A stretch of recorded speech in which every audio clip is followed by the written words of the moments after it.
Hello, everybody, and welcome to an unfortunate but important episode of the show. Um,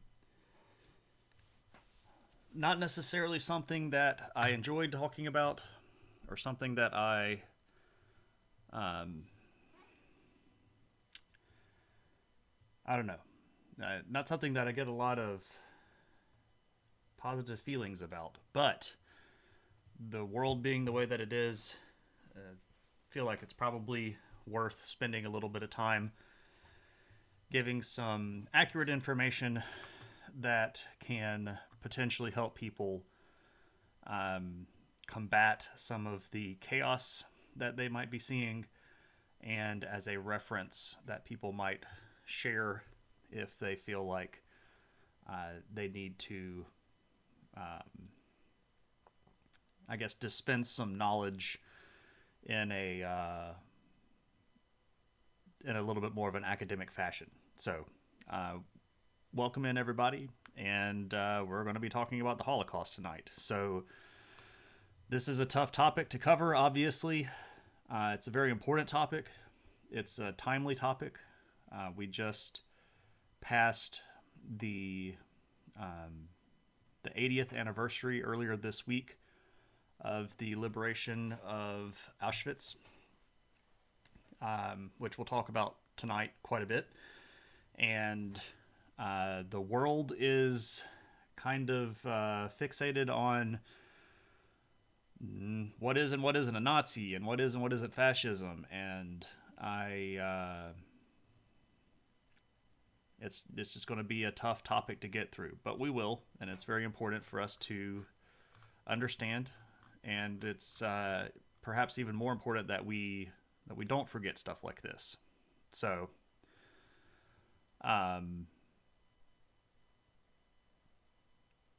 what is and what isn't a concentration camp? Yeah, this is the kind of stuff that we will be talking about tonight. So, as always, it is absolutely fine to ask questions, and I do absolutely appreciate the back and the forth that we have in our chat. And I know that we've got a lot of people that are very thoughtful, very forward-thinking individuals, and I hope that we can get through this without a lot of silliness. If you note, I don't have a pun title for tonight. Didn't think that was appropriate, so we can maybe kind of take that as the tone setter for the conversation tonight. But we're going to look at sort of where anti-Semitism begins briefly, and then we will talk about how anti-Semitism came to be the sort of linchpin, if you will, of the Nazi ideology. And then we will look at the actual events that happened during World War II. So that's kind of where we're going to go. This might be kind of a long stream, but there's a lot of stuff to go through, and that's perfectly fine, because heavy topics sometimes take a lot of explaining. And one of the biggest issues that we run into, especially if we're talking with people on the internet, is that things get boiled down into these little 144 character bytes, which is not really a format that lends itself to being thorough with description. So if you have questions, you're welcome to ask, and I hope that everybody is having a good day, and I hope that this is, everybody's here because they want to be, so this isn't like me teaching a class where people are kind of captive audiences, but I guess let's kind of get into it. So, first off, we have this term, and we use this term a lot. And this word gets thrown around and gets used a lot in a lot of different ways and in a lot of different forums. This word is anti-Semitism. Now, the terminology itself is very basically used as a way to describe any actions or thoughts that are specifically anti Semitic people. And here we allow for a little bit of narrow interpretation of the word Semite to refer specifically here to Jewish people, even though Jewish people historically and today are not the only Semitic people, and Hebrew and the ancient Jewish language is not the only Semitic language. So historically, we don't see this term being used.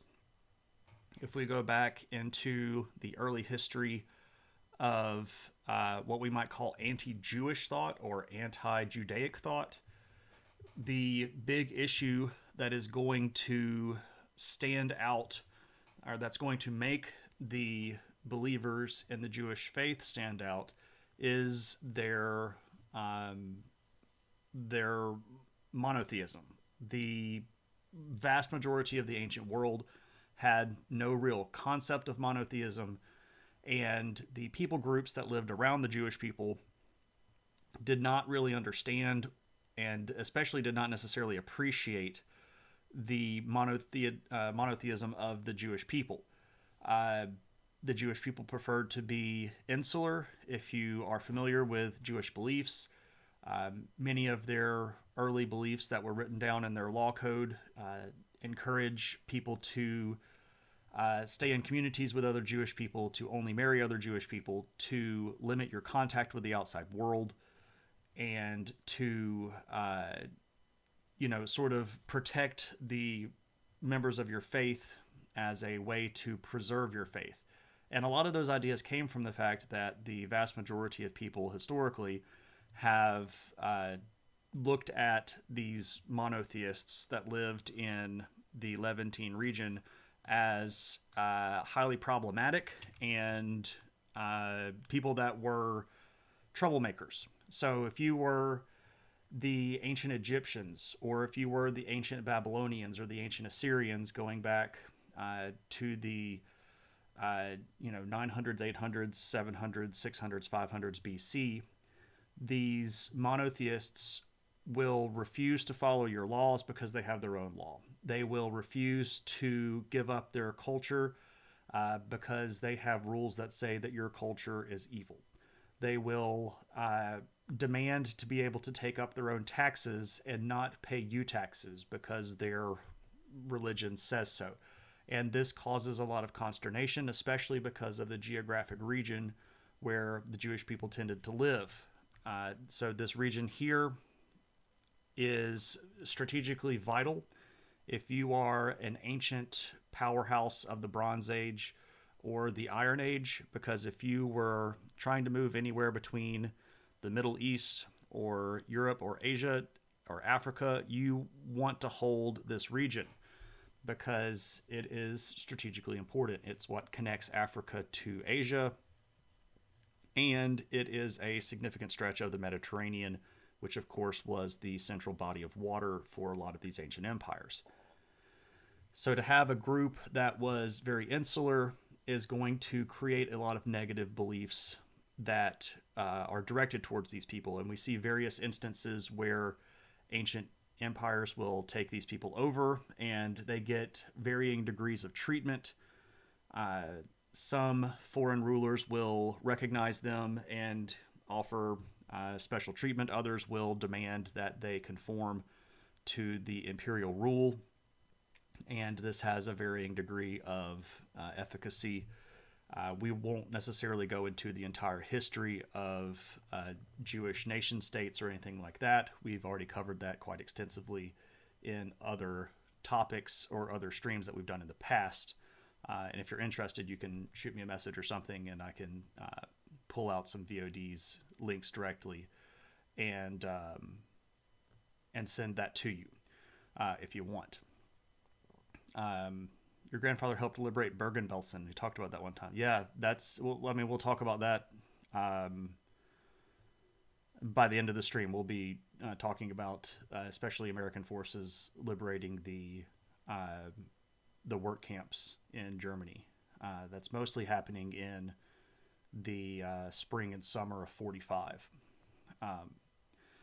So one of the things that we can look at specifically for historical anti-Semitism that is going to be a big event historically for the Jewish people is the destruction of Jerusalem by the Roman Empire. This happens in 70 AD, and there had been a small-scale Jewish diaspora. Before that, you could find small Jewish communities in a large part of the Mediterranean region. But when Jerusalem gets destroyed and the temple gets destroyed, this is going to dramatically alter the way that Jewish people view their faith.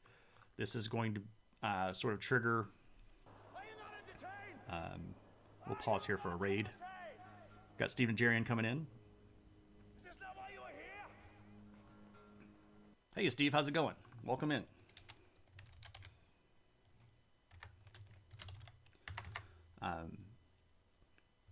Steve Jerian is a really great artist and one of the few people that I can say I am officially friends with because we have paperwork. But you should go give him a follow if you're not already. Define a coastline. Coastline is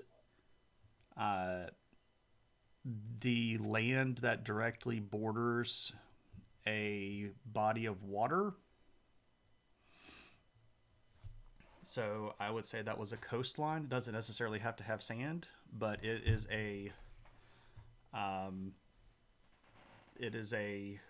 area of land that that borders a body of water. So that's what a coastline is. A lot of people might argue that it has to be something like a strip of land along an ocean or a gulf, but it doesn't have to be. You could find the coast of a lake, right? But welcome in everybody from Steve's Raid. My name is Shane.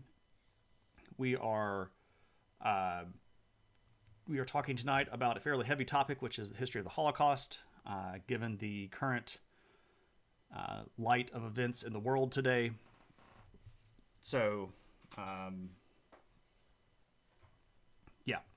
and we're just kind of getting started, and we're looking mostly at historical cases of anti-Semitism or anti-Jewish thought, and we are just now to the point where the Roman Empire goes into the city of Jerusalem and destroys the Jewish temple, and this triggers a significant shift in the way that Jewish people practice their religion, and it kind of decentralizes Judaism away from being just based in Jerusalem around the temple to having centers all over the world where they can be. And of course, if we go later on, during subsequent issues between Jewish people and Roman people, the Romans actually force all of the Jewish people out of the region and ban them from living in this particular area. And in doing so, they basically scatter Jewish people all the way across the ancient world. And this is going to be an attempt at making it harder for the Jewish people to band together to resist. There were 3 different rebellions of Jewish people against the Roman Empire, so they got tired of this and just said, we will do away with them as a people group. And so what we end up finding are Jewish people that will pop up after this forced diaspora all over the European and Northern African and Arabian world. Not that they weren't there already to a small extent, but this is going to absolutely change the density of some of these groups' populations. They're still not going to ever be a huge percentage of the population, but if you go to most of the big cities in Europe subsequent to this particular event, you're going to be able to find Jewish communities that are living and have a synagogue and several different meeting places and markets and things like that. So as today we go to New York City or Chicago and you have Little Italy or you have Chinatown, you would have a Jewish section as well in these ancient cities. Now, this is going to, of course, put a lot of impetus on other people to be nice and accept people from different walks of life. And as we know, it is not always easy to do that, and we should not expect people to be nice to individuals that have been forced out of their own country. Did the Romans use that strategy against any other groups of people? Not as efficiently as they did to the Jewish people. Rome did destroy whole cities, and they did try their best to make regions uninhabitable. We can go back to the end of the Third Punic War, where they destroyed the city of Carthage and salted the fields around it so that the land would be unarable. But they did not try to round up all of the Carthaginians and then force them to disperse across the Roman Republic at that point. The Jewish people were, unfortunately for themselves, about the right size where this was a manageable ability or a manageable feat to accomplish. It wasn't the entire population of Jerusalem that they had to disperse. It was just the Jewish people. Now, they were a significant portion of the population, but it wasn't everybody that lived in the city, or it wasn't everybody that lived in the area. If they had to deport all of the Carthaginians, that would have been an insane amount of logistics to try to handle, and it would not have happened. Salting the fields is so insane, literally deliberately making the world worse for everyone. There is a certain element of we don't want anyone to have this so much that we will destroy it in the process. And I don't think that's necessarily that far away from the current ideology of some people. But also, aloha, Frank. Good to see you. So, if we transition to the medieval world after the collapse of the Roman Empire, the expansion of other kingdoms throughout Europe, we're still going to have Jewish people living in most of the big cities. We're going to have substantial populations in most of the areas. You're probably going to be able to find a synagogue at just about any big city that you go to. And the thought is still going to be very negatively targeting them. The specifics change, though, as the Roman Empire Christianizes and then subsequent barbarian kingdoms Christianize. The monotheism of Jewish people is no longer a problem because Christianity is also monotheistic.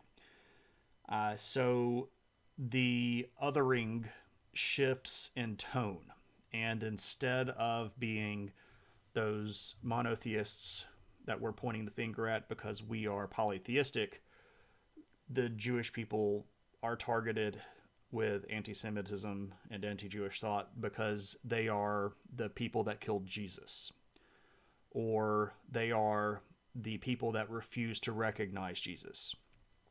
And because they are not Christian, they are basically fair game.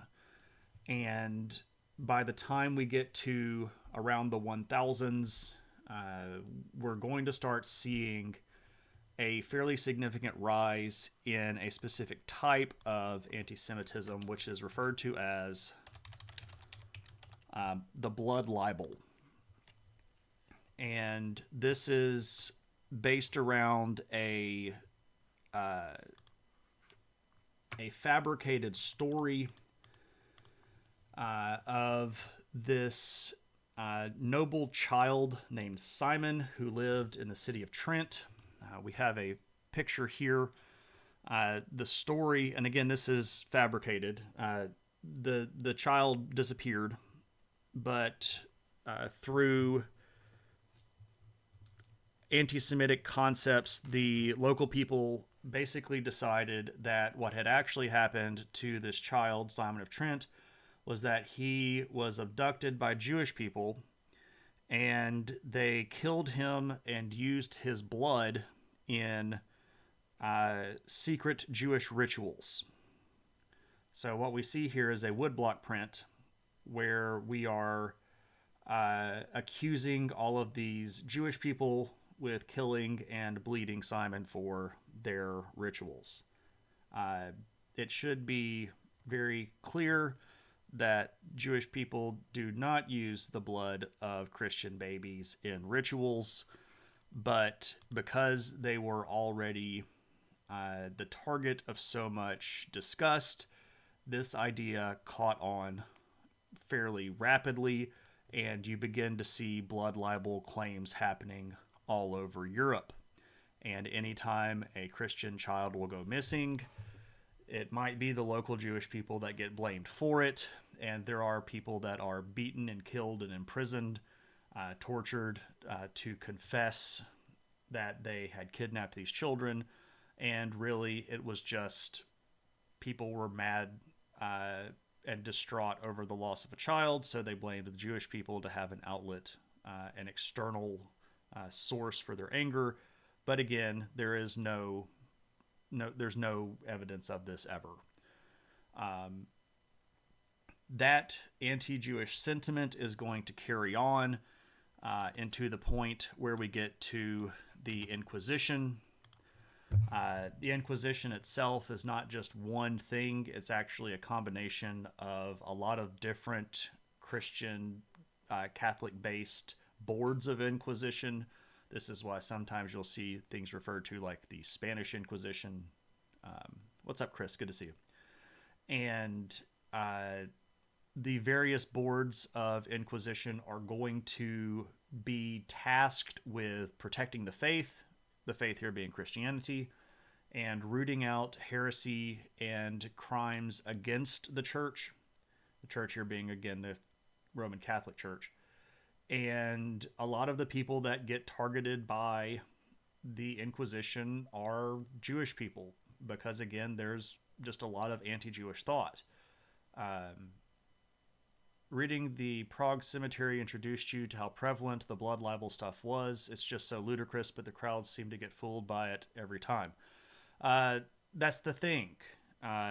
When you already don't like a group of people, it's easier to accept that they're horrible for these reasons than it is to accept that you're hating them just because they're different.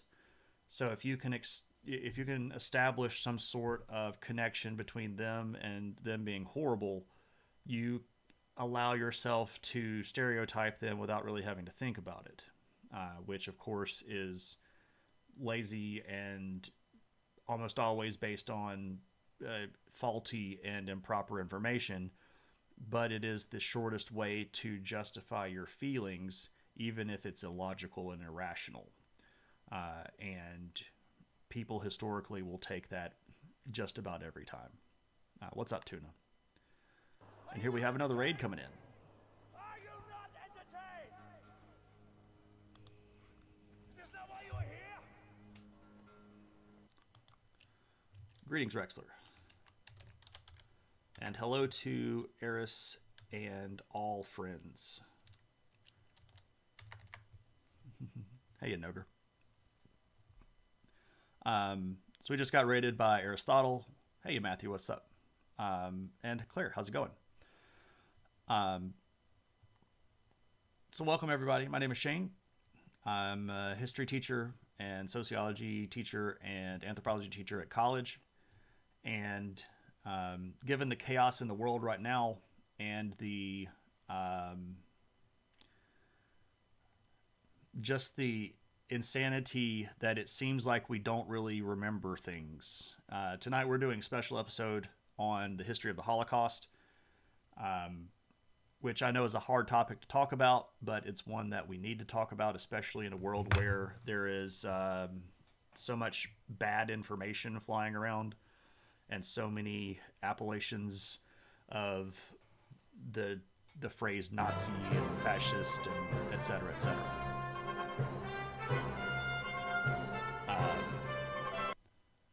Matthew, good to see you. Welcome in, and thanks for the follow. Um, Beer says, no problem. You're a raider from Germany. Um, we'll talk about Germany quite a bit. Should be noted that when we discuss things historically, the the historical lessons are obviously meant to describe historical situations, and it's not my position to sort of make anybody feel bad about their own particular beliefs, unless you're super racist. And I'm not saying that anybody is, but racism is stupid, and we shouldn't be racist. And anti-Semitism is just historically based on garbage data. So, I mean, if you're an anti-Semitic person or if you're a racist person, you should probably just excuse yourself now, or maybe stay around. I don't know. Maybe you'll learn something about that. But learning about stuff and recognizing that stuff happened is an important part to making sure that it doesn't happen again, right? And Caldeo, yeah, we've been going for about 30 minutes now. So we are currently up to the Crusades, basically. We just discussed the establishment of European Inquisitions, which are going to do quite a bit of, anti-Semitic work by charging Jews with crimes because they were, quote, damaging the Catholic Church. During the Crusades, there are going to be Jewish people that get targeted, going all the way back to the First Crusade. As Crusaders were moving from Europe to the Levantine region, they killed thousands of Jewish people along the way just because they were sort of in the way, and the Crusades considered themselves to be called by God to defeat the enemies of God, and Jewish people in their lives were enemies of God. By the time we get to the 1300s and we get to the plague, guess who gets blamed for the plague? Matthew, yes, this will be a VOD, and I will be moving it to my YouTube channel pretty quickly. So I'll publish the VOD as soon as they get off stream tonight. And then probably by something like maybe tomorrow afternoon or maybe this weekend, I'll have it up on the YouTube videos after I do some editing. But yeah, I try to keep all of my VODs, and I am moving all of those over to YouTube. So if you want to catch up with any of the older episodes that I've done, I've got about 100 episodes over on the YouTube channel already. It's kind of slow going though, because I have to move them like one by one. So, Cave, welcome in. Putsy, good to see you.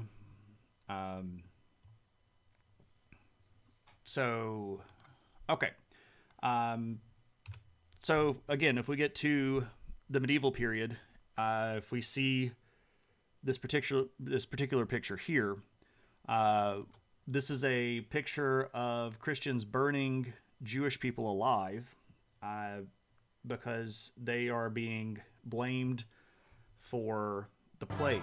So, of course, the plague here being, Black Death. So this is in the 1350s.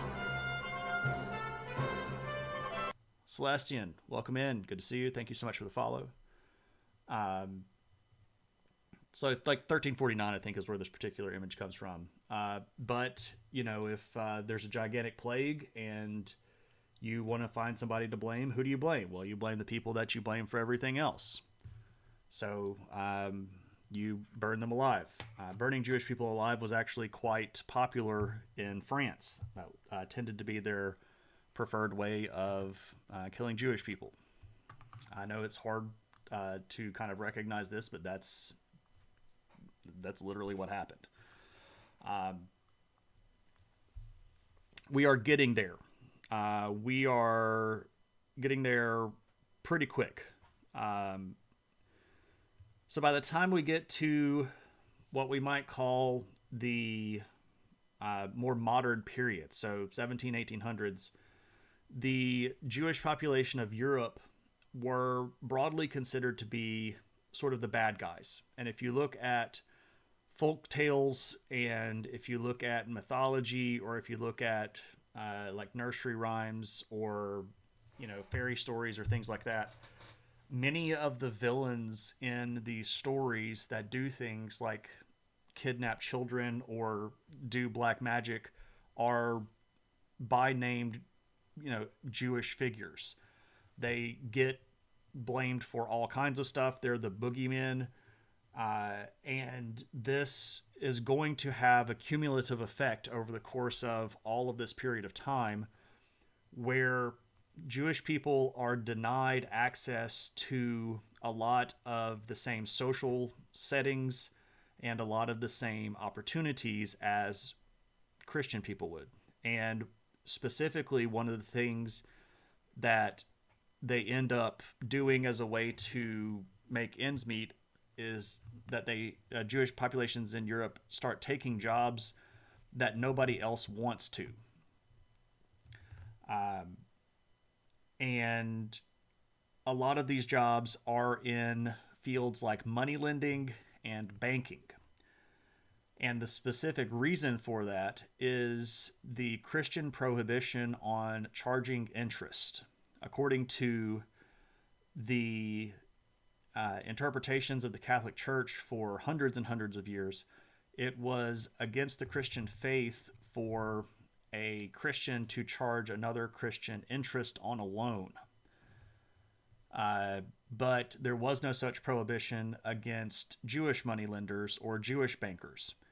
So they end up fulfilling a needed role in the society, but it is one that is very unsavory and very much looked down upon, because you can go borrow money from a good Christian, or you can go borrow money from a Jewish person, but they're going to charge you interest. And the fact that they charged you interest becomes yet another reason to hate these people. Because they should just be good people and loan you money, right? Why are the Jewish people seen more like a race or nation? In the end, it was just a religion as any other. So they historically had a specific political organization that was Jewish, going all the way back to the ancient world. We do see Jewish leadership in a state with a designated people group. We covered a little bit of this before you popped in, Reborn, but they had their own nation and state and boundaries and identity and communities, and that was largely destroyed by outside forces that were significantly more powerful than them.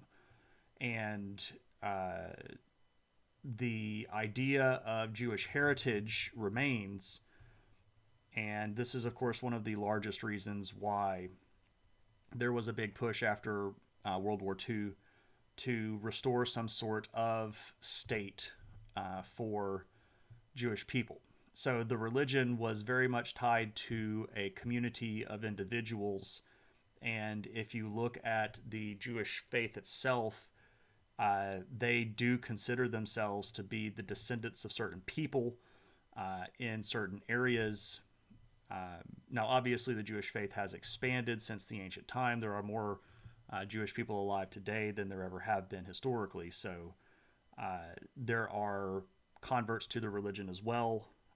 But there are still people who put a lot of value and their ability to trace their lineages back through history to historical periods that were when the Jewish people did have a state. So, Claudio, that's everything that we just talked about for the 30 minutes before you came in the stream. Basically, they were monotheists when everybody else was polytheists. And then when Christianity became the norm. I'm Spartacus. Oh, I'm Spartacus. I'm Spartacus. I'm Spartacus. thank you so much for the sub. I'm Spartacus. And thank you for being Spartacus. So prior to Christianity, they were basically the only organized monotheistic religion, which set them apart from all the other polytheistic religions. And once Christianity took over, uh, Jewish people were not Christians, and that was the way that they got sort of othered, because the Christian faith found lots of reasons to blame the Jewish faith for things like, again, killing Jesus. So money lending without interest cannot be stable. Some people will not be able to repay, and you necessarily will lose money. Well, that's a fairly basic tenet of economics, but at the time we didn't have an organized field of economics. We really didn't have one of those until, I guess we could argue, maybe late 1700s, but probably early 1800s. But I get what you're saying, Frank, and just basic economics would agree with you. So what are we looking at? By the time we get to a period closer to our main topic, which is the Holocaust, what does our population look like? So let's take just a little bit and look here at this particular map. And there are just a ton of websites and databases that you can go to. I highly suggest that if you want more information, you check out the website for Yad Vashem, which is the museum and memorial to Holocaust victims that's run by the state of Israel. But if you're looking for something that might be a little bit more accessible for us here in America, check out the United States Holocaust Museum website, which has a ton of really good learning resources for people that want to know more about the Holocaust. But if we look here at Jewish distribution in Europe by the 1930s, what we're looking at here is a centralization of Jewish people mostly here in Eastern Europe. Now, you can see that there are Jewish people here in Central Europe and there are Jewish people here in Southern Europe, but if we start looking at the numbers, the vast majority of them are going to be here in the eastern part of Europe. And the populations here might look really big in numbers, but this is just looking at Jewish population. So if we look at this number and we see that in Germany there were 565,000 Jewish people living in Germany, that might look to us like, oh man, that's a ton of people. But if we compare that to the total population of Germany, it's minuscule. Prior to World War II, the population of Jews in Germany represented about 0.75% of the total population. So less than 1% of the total population of Germany were Jewish people. In all of Europe, if we looked at the entire European population and put them together, Jewish people were less than 2% of the entire population of Europe. And it's a minuscule percentage, especially to contribute such vitriol. So, if we're looking at 2% of the population of Europe and we're blaming them for all of our problems, this is obviously here a difficult position to hold, logistically speaking. But that's what it is. So, what's going on with all of this stuff? Why do we find the Germans prior to World War II so willing to accept these anti-Semitic ideas? Well, the biggest reason is the fallout from World War I and World War One, of course, is going to end with the Treaty of Versailles, which punished Germany severely, blamed them for the entire war, forced them to pay crippling. I've lost my word here. Reparations, flatlined their economy, and pushed them into a very, very steep economic decline. And if we want to look at what this looks like, we're looking at, so this is the immediate post-war period, but this is what we're kind of looking at. Right? So if we're looking at GDP growth over the course of time, this is, of course, during the build-up to World War One, and then this is post-World War One, and basically right about here is where things just kind of fall off the cliff. And you can see that our economy in Germany is growing, or is shrinking at a fairly alarming rate, right? We're down almost negative 3% over this time period. And then you see this giant, very rapid rise in GDP growth. Well, the reason is basically the Nazi Party. They're going to capitalize on this, and then they're going to deliver this. Right? Hey, Metran, good to see you. Yeah, so I know why, and we're getting to that. So we're not going to talk about Nazis and meth. No. Yeah, I know. We're getting there. The reverse happens during a lot of the aftermath, but that's absolutely what's promised. So we're getting there. Okay, so why do we harness this? Well, we're going to have to talk about this guy. And I know a lot of people have been throwing this guy's name around a lot. This is obviously here Adolf Hitler, who was the head of the Nazi Party. He's got a lot of issues, both against the existing German government, but also against a lot of elements within the German government, and the old German military leadership, and against Jewish people. But the rise of the Nazi Party is orchestrated largely by his ideology, which is going to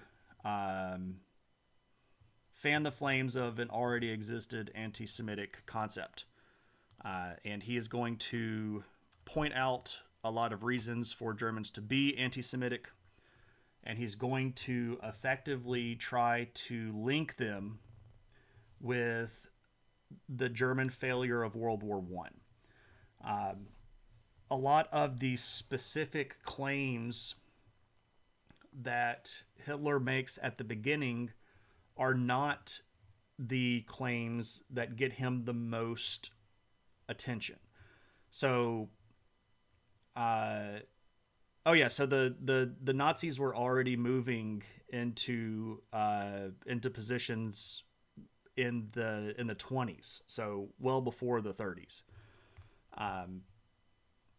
So when we talk about how all of this stuff ends up kind of falling into lines, the German Workers Program, German Workers Party, which is the forerunner of the National Socialist German Workers Party,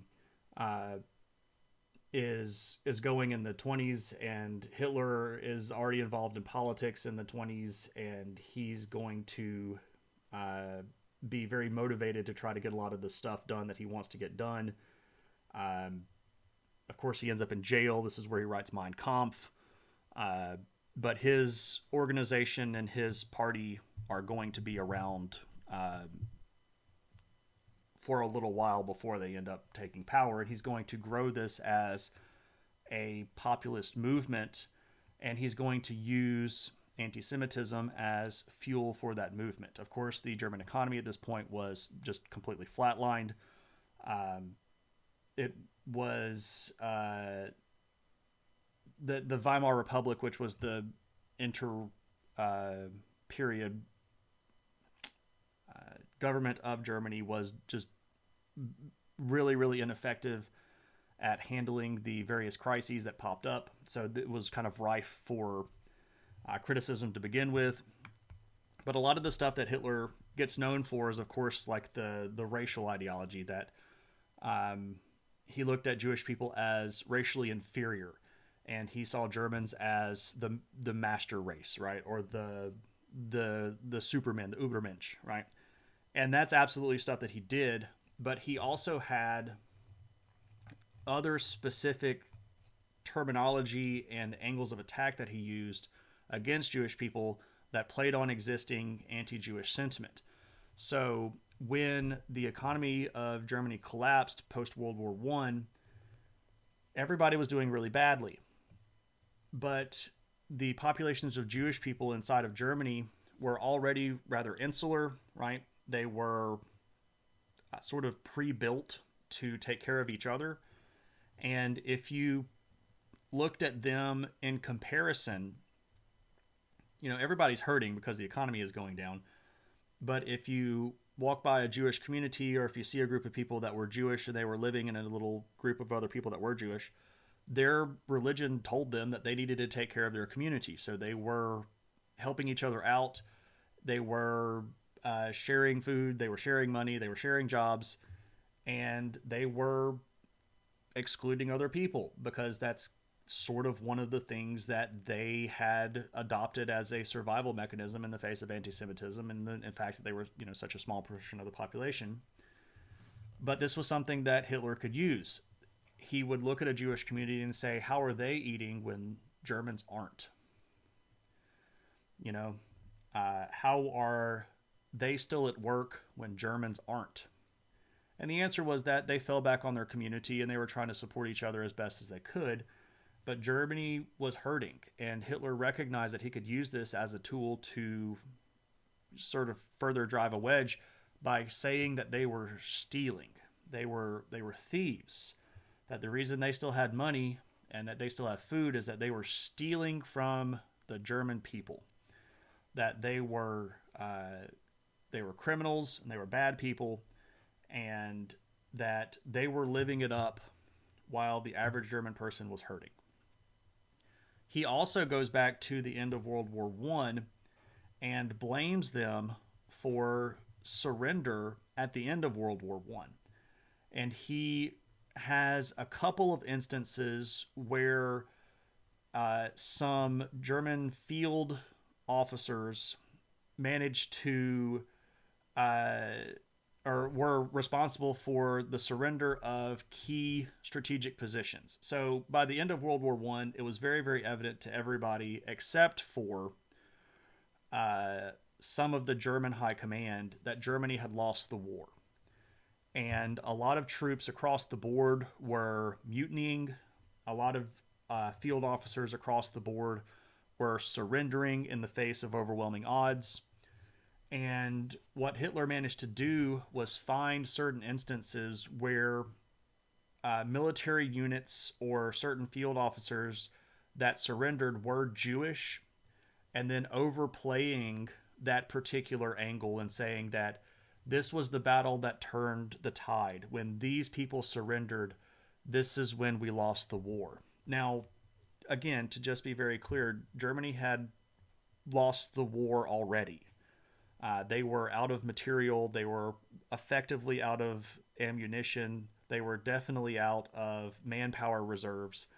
But by channeling the anger that came out of the Treaty of Versailles into these particular members of the German military that happened to be Jewish, he was able to again tap that anger.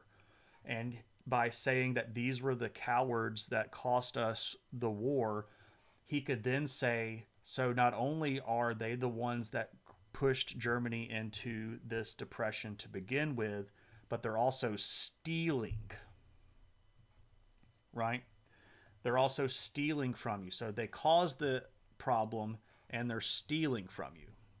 Oh yeah, the Treaty of Versailles blaming Germany for World War One was strictly punitive, and it was mostly France and England wanting to punish Germany because Germany was trying to play the empire game, and it was threatening French and British empire holdings across the world. So if they could corral all of the blame into Germany for World War One, they could squash them, and then France and Britain could get all of their territories and maintain their imperial control. Germans didn't start World War One, right? Germany gets blamed for it, and the specific act was when the Austro-Hungarian Empire asked Germany if Germany was going to get mad if the Austro-Hungarian Empire went into Serbia to try to find the Serbs responsible for killing Archduke Franz Ferdinand. And Germany's response was, you do what you're going to do, we got your back. And that's literally where the French and the British hung the entire guilt for World War One around. That this didn't start as a German war, but the Treaty of Versailles made it look like that, and made Germany take responsibility for starting the war when they didn't. It was also a war of the cousins, right? The leader of England at the time, and the Tsar of Russia, and the Kaiser of Germany were all first cousins. They were all grandkids of Queen Victoria.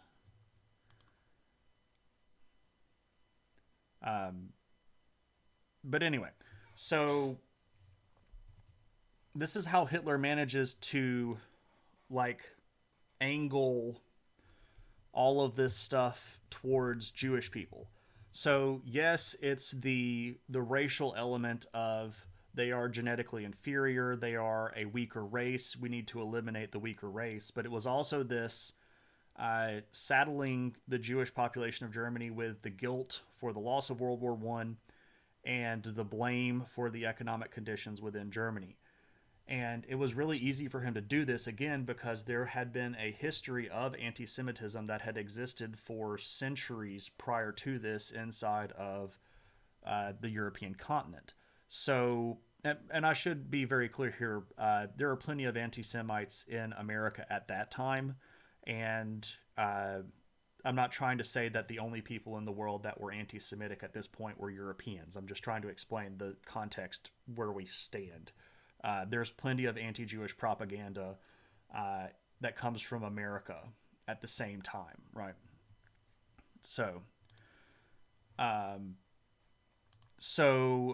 when the Nazis seize power, they're going to use this, of course, to basically try to carry out the populist demands. It's also fair to point out that the Nazis didn't just think the Jewish people were racially inferior. They're also going to say a lot of other people are racially inferior. They're going to say that African people were racially inferior. They're going to say that Romani people were racially inferior. They're going to say that Slavic people were racially inferior. They're going to target people that were not heterosexual, people that were mentally ill or physically handicapped. The Nazis are going to look at all of these people groups and say, you don't deserve to live the same way that Germans do, right? So how are they going to carry out this idea? Well, they start by building work camps, right? So at the beginning, we don't have death camps. We have work camps. And I'm not trying to say that work camps were good, and I'm not trying to say that work camps were nice. They were hells on earth, but they were not specifically designed for the extermination of people groups. Work camps were places that were basically big prisons where they worked you, and if you died, they weren't sad, but they were not designed with the purposed intent of wiping out large numbers of people with industrialized means. So the original work camps were in Germany. And you get work camps like Dachau, which has been referenced several times here in chat. Dachau gets founded in 1933. You get other ones like Sachsenhausen, which is established in 36, and Buchenwald, which is established in 37. And what these camps are designed to do is to hold political prisoners, political dissidents, and Jewish people that get arrested for various reasons. And there is a targeted crackdown on any sort of person that spoke out against Nazi rule. So if you were an academic that taught at a college or university and said anything negative, you might end up in Dachau.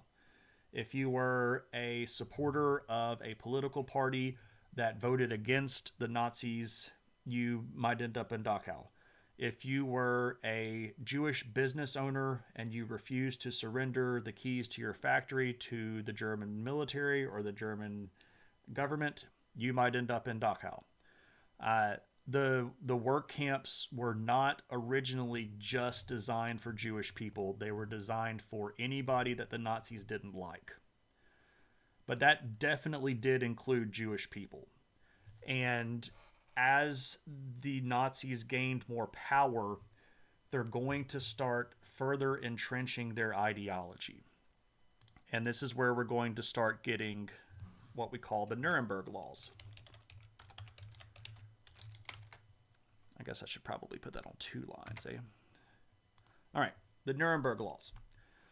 So the first of these get passed in 1935, and the Nuremberg Laws are an entire set of about 25 to 30 different legal actions that get passed by the German government over the course of about 4 years, from 35 to 39. But their goal and their purpose was to carry out the anti-Semitic populist platform of the Nazi Party. So one of the first ones that got passed was a way to identify who was Jewish and who wasn't Jewish. And this poster gets published and gets basically hung up in a lot of public sites. But basically here, this is trying to determine who counts as German and who does not count as German.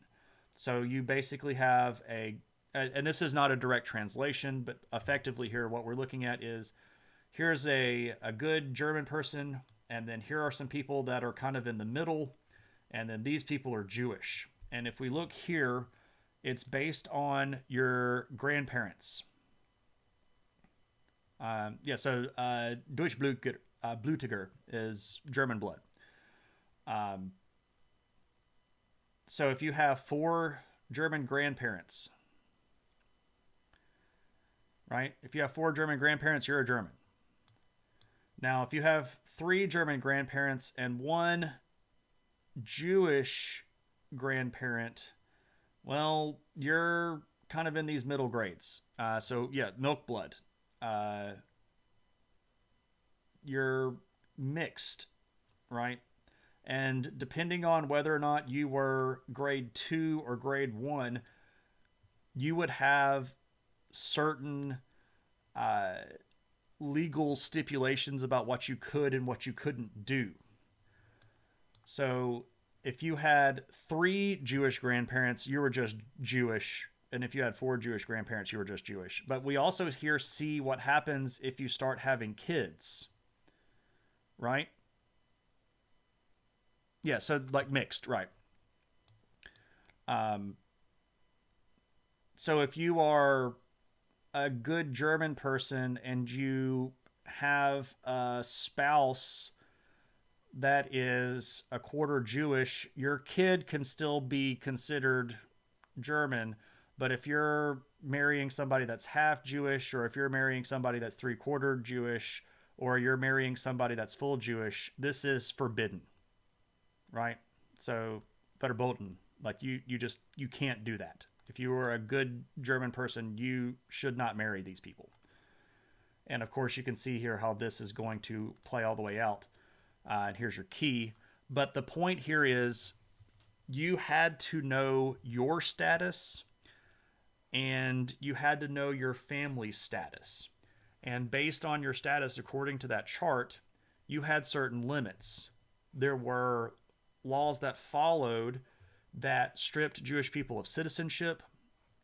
It stripped them of the right to vote. Further laws stripped them of the ability to own property or even their ability to run businesses or have certain jobs that made important decisions in the running of businesses.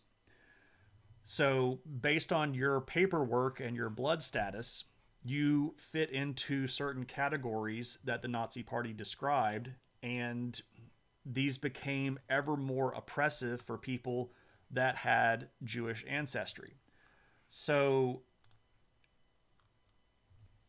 that's just like literally using the structure through the Nuremberg laws to push Jewish people to the sidelines of the community, right?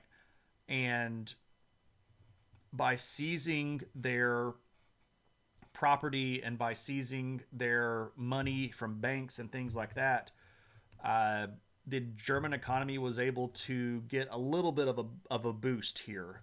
It's not like this is what turned the German economy around, but there was a considerable amount of money stolen from Jewish businesses and families and banks that went directly into the Nazi coffers that would fill,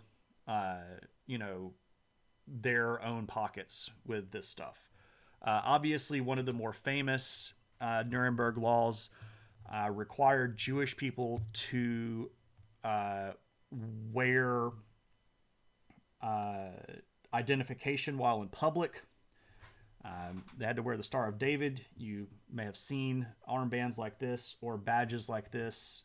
Some of them are yellow, but this is actually an artifact that's in one of the museums that we have here. So you can see a large variety of these. But the point was that you had to wear this identification in a visible way on your clothing outside while you were in public so that everybody would know that you were Jewish. And obviously here, what we're doing is we are making it okay to single these people out. We are forcing them to be identified in public, and we're going to be able then to very easily identify them and make sure that they are punished or attacked or beaten, etc. So sure, the war went in, or the economy of Germany went into war production, absolutely, which is why I didn't say it was the full reason why the economy recovered. I just said that it was part of the reason. Yes, it's more of this was part of the effort of restarting the economy, was seizing a lot of stuff. And it's also fair to point out here that the Nazis weren't just taking stuff from Jewish people. They were also confiscating businesses that were owned by people that they considered political enemies. They were also confiscating property of people that had any sort of ties to old German nobility. They were also seizing any kind of property that had value that was held by anybody that was part of an opponent government party. So basically, they stole a whole bunch of stuff from their own people and then used that to kickstart the economy by sending out really big orders for war materials, tanks, guns, cars, planes, bombs, etc. And that's how we kind of get this big upswell that Hitler had promised in the German economy by massive theft and then using that to basically prime the pump of war material. So by the time we get to 1938, we're going to see a fairly important moment. This is kind of a turning point in the relationship between the Nazi Party and Jewish people, and this is referred to as Kristallnacht. So this is November 7th, 1938. And what happens here is an orchestrated countrywide attack on synagogues, Jewish-owned businesses, and Jewish households. And this was done as a coordinated effort of the Nazi Party. It was planned. It was organized. They had specific orders to try to get people to fight back, right? They wanted to goad people into hitting a Nazi officer or a police officer or a Freikorps member. They were basically trying to get people to resist, and then would, of course, charge them with resisting arrest or striking an officer, etc. And what's going to start here is big organized efforts to depopulate German cities of Jewish people and send them to the work camps, Dachau, Sachsenhausen, Buchenwald, Bergen-Belsen, places like that, right? And again, this is orchestrated and this is organized. So this is just before we start World War II proper. And of course, as we begin World War II and the German military begins to expand through Europe, there's going to be a lot more victims. There are going to be many, many more victims that they can point out because they're moving into especially Eastern Europe first, most notably Poland. And Poland had one of the highest populations of Jewish people in Europe, both per capita and by percentage. So this is going to be fuel for the Nazi fire. Now, the person that has a lot of control over what's happening during the expansion period with Jewish people is this guy. This is Himmler, and Himmler was the head of the Schutzstaffel, the SS, and he had received charge from Hitler directly to basically be the person to oversee the rounding up of German enemies. So when we're moving into places like Czechoslovakia or Poland or later the Balkans, Latvia, Lithuania, Estonia, or if we're going into anywhere, these new territories that are being sort of gobbled up by the German war machine, Yugoslavia, Romania.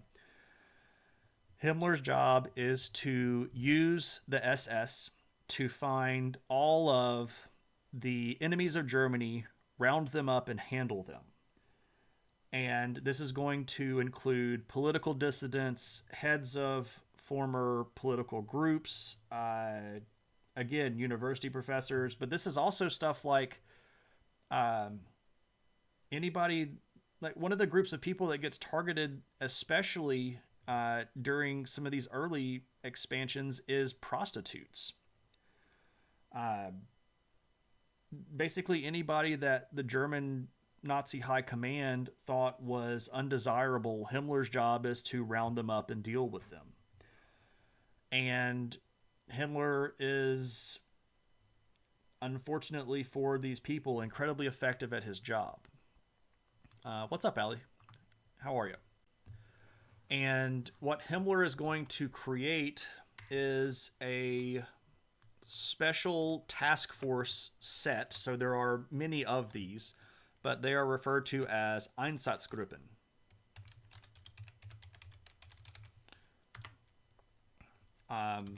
And these Einsatzgruppen were special parts of the SS, and their job was basically to handle all of these people, find them, root them out of their hiding spots, and then deal with them in the appropriate prescribed way. Um, so this is professors, community organizers, but also, again, people that are in mental institutes and people that have developmental disorders. And again, Jewish people are included in this large list of undesirables. Now, by the time that we start expanding into Poland, the rush of people that is going to have to try to handle gets really, really big. Again, we're talking about millions of people that were Jewish in Poland, more millions of people that were going to be coming from other countries during the German expansion. And how do you handle them? Well, there are many ways that they start doing this stuff. One of the ways is really just mass killings. And I'm going to show a picture here of some Einsatzgruppen commanders in front of a mass grave. So if you don't want to see that, just give yourself a little bit of a break here. It's pretty brutal. But this is a picture of some Einsatzgruppen commandos. We see them here, killing prisoners of war in front of this big trench that's just full of other, other prisoners of war. This particular photo was taken in the Soviet Union, but this sort of same activity happened hundreds and hundreds, if not thousands of times across Eastern Europe. And this was sort of the preferred way to handle these undesirable people at the beginning of the war. You just dig a big ditch and you kill all of them and you cover it over. But what's really, and this sounds really horrible, but this is what actually happened.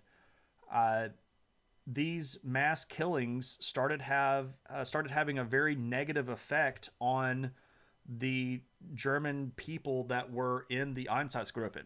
And Himmler went to witness some of these mass killings and said, we've got to find something else to do with all these prisoners than just have our guys kill them over and over and over again, because it's having a negative effect on their mental state. So they need to try to find new ways to kill people. And I know that's a horrible thing, but that's literally what Himmler was tasked with doing. How do we eliminate these people? And there are going to be a few different ways that they go about this. And one of them was one of these. Now, this is obviously in a very poor state of repair. It doesn't have wheels or an engine, but this is the remains of a gas van. And this was one of the earliest efforts to kill large groups of people at one time. And the way that this works is that you would have a driver and a passenger here, that's sort of the co-pilot, if you will, and you would drive a van like this to a place where there were prisoners of war or Jewish people or a mental hospital or just whomever you were trying to kill, and you would load them into the back of the van, and the driver would start driving, and as the engine revved up, there was a mechanism to route the exhaust of the van into this back chamber that was airtight. And you would drive this a certain distance, and they knew how far it was.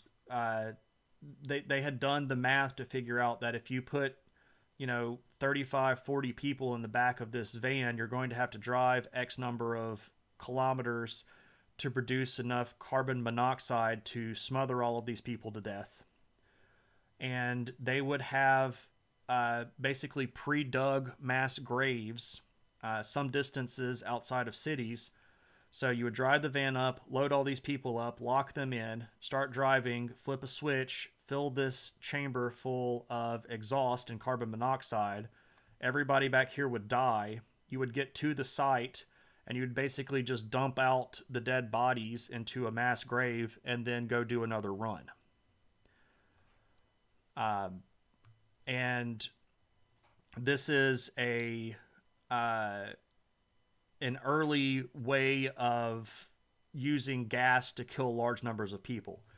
We don't know exactly how many gas vans were ever operated.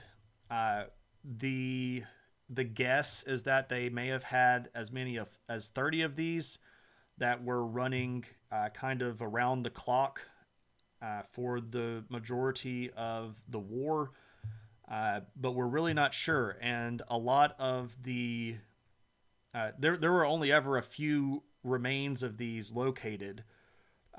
Yes, a lot of these were torn apart to hide the evidence, and some of these were cannibalized for other parts as the war began to turn against Germany. If you've got a good working engine, do you put that engine in a tank or do you put that in a gas van, right? Which one is going to be the most efficient? Welcome, Flask. Yes, Ordinary Men is when I taught World War I in class, one of the books that I assigned was Ordinary Men. It is a startlingly shocking book. It's I don't want to ruin it, but if you want to read the book Ordinary Men to learn more about World War II stuff, it is an eye-opening read. But that itself is not going to be enough. So we have the Germans had to come up with additional ways to handle, especially the Jewish problem, and that's going to be the ghettos. And especially in Poland, you're going to start seeing these ghettos pop up that are going to be designed specifically to round Jewish people up and force them into a very small portion of the city, where they are going to be quite frequently forced to work for the German war effort, doing things like making concrete, or obviously they're not going to be trusted with anything that's dangerous, but breaking rocks, melting down metal, creating, working in foundries and stuff like that, making concrete.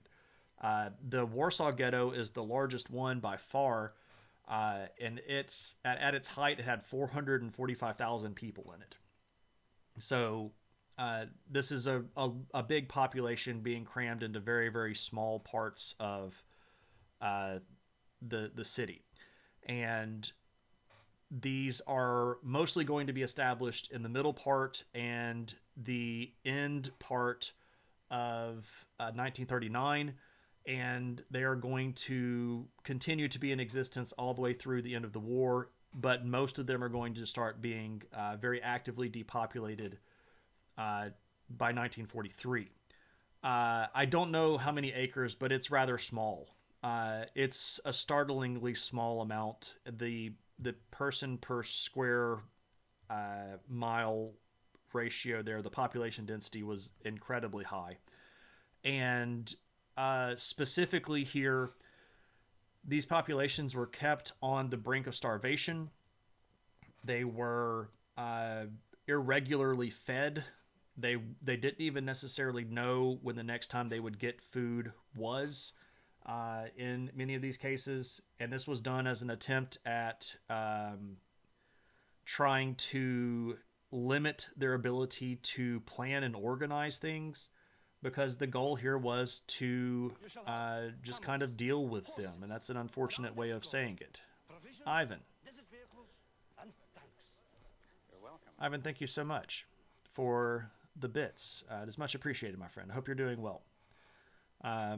So Tuna reports that Wikipedia states that the area of the Warsaw Ghetto was 1.3 square miles, or 3.4 kilometers.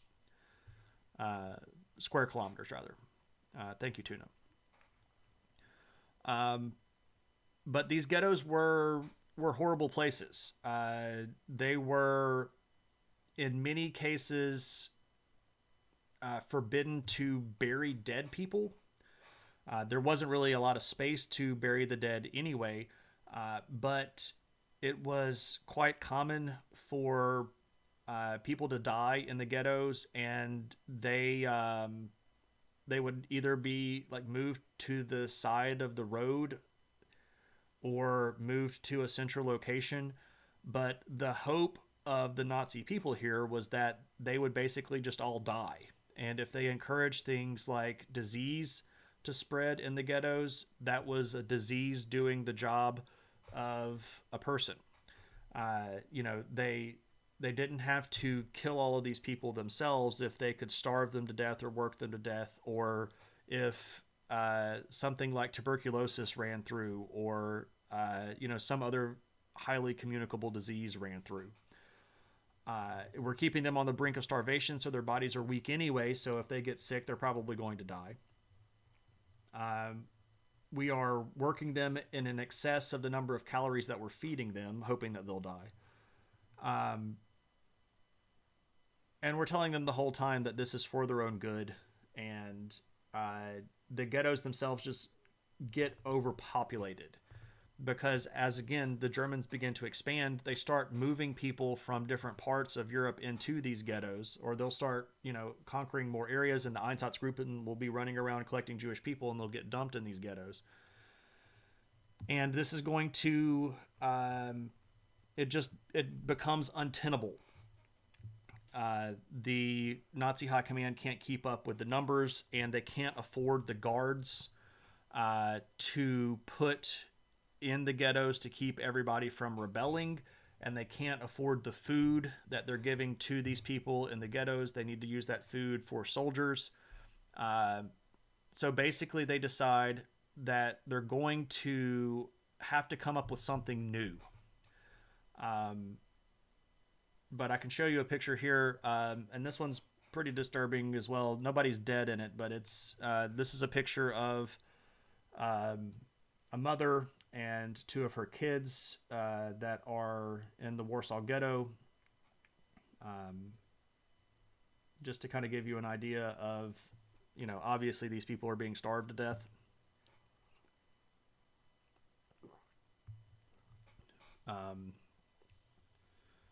The Shoah Foundation YouTube channel has a ton of videos of people giving hours-long testimonies of their time in ghettos. It's the Shoah Foundation is really good. The entire collection of the video series that is Shoah, is a big documentary, is very, very powerful. So what do we do then? Well, this is going to be the question. How do we handle these issues? And we're going to start this stuff. Well, there's a big meeting.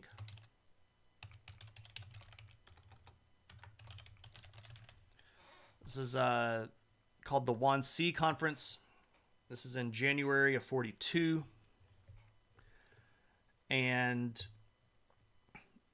the meeting is for the Nazi High Command, and there are a lot of different questions that they're trying to answer. But one of them, according to their own meeting notes, is how are we going to solve the Jewish problem? And the problem as they saw it was, how do we handle all these people that we want to kill? How do we kill them quickly? How do we kill them with the smallest number of people involved, and the sort of the least amount of investiture? And the guy that's going to be sort of the architect of the solution here is this guy. This is Reinhard Heydrich. Heydrich was uh, one of Himmler's kind of right hand men. He had been in direct command of a lot of the Einsatzgruppen on the ground. He had seen a lot of the exterminations that the Nazis had done for the early part of the war. And specifically, he had a lot of kind of first-hand experience with killing large groups of people, as horrible as that sounds. And he gave a lot of ideas here, specifically that, and he's going to kind of be the person that says, you know, we can't build enough gas vans to kill this number of people. We need to find something else. And there had been kind of a first wave of depopulation of the ghettos at the end of 41. So by the end of 41, you see Auschwitz and Chelmno, which are both in Poland, being established as death camps. So these are going to be different than the work camps that were in Germany, because these were going to be places where they were sending people specifically to kill them. Auschwitz and Chelmno at that point were not, they weren't doing the stuff that became so synonymous at that point. Chelmno was where a lot of the gas vans were running. Auschwitz did have a gas chamber, but it was not really like the big industrialized gas chambers that they had later on. But this is sort of Heydrich's suggestion that they take the model that they have, where they have a gas chamber and they know that gas can kill people quickly and in large numbers, but they expand this and focus it specifically on basically mass murder of hundreds of people at a time. And he's the guy that kind of gets a lot of the ball rolling on this stuff, and he's going to be the guy that has a lot of power in the early setup for this stuff. So Heydrich, pretty horrible guy. He doesn't survive the war. He gets shot and dies. Actually, not too terribly long after the Wannsee conference. But the idea here is that they come up with this term in the Wannsee conference, and this is Endlösung, which, when translated, is basically the final solution, right? So if we're looking for an answer to the Jewish problem, this is the final solution to handle the Jewish problem. And this is where you're going to start seeing the industrial killing of millions of people on an epic scale. They recognize that the ghettos are becoming overpopulated. They recognize that they can't afford to keep the ghettos operational. They're having too many prisoners of war captured in different parts of Europe, especially in Russia. Russian prisoners of war are killed by the millions. Russian citizens are killed by the millions. And a lot of them are going to be treated just like Jewish people were. They're going to be put in these camps and killed just like Jewish people were. Because, again, while the target was the bad guy Jewish people, they're using this for anybody else that doesn't fit their mold. If you were Polish, there were millions of Polish Jewish people killed, but there were also almost 2 million Polish citizens killed because the Germans didn't like, well, the Nazis specifically didn't like Slavic people, right? The Holocaust didn't just kill Jewish people. It killed 6 million Jewish people, and we should not, by any stretch, diminish that. But the Holocaust and the atrocities of the Nazis over the course of World War II killed probably 17 million people total. including lots of citizens and prisoners of war, and many of them through very heinous atrocities like the stuff that gets seen at these big extermination camps. So, this is when you see stuff like the rise of these like systematic murder, basically. Belchek, which is another extermination camp, opens in March of 42. Sobibor opens in May of 42. Treblinka opens in July of 42. Majdanek opens in October of 42. And they're designed to kill people. The primary method is through the use of poison gas. Specifically, the name of the gas is called Zyklon B, and it was an insecticide initially, prior to its use as a mass murdering agent. But you're basically going to have a system worked out.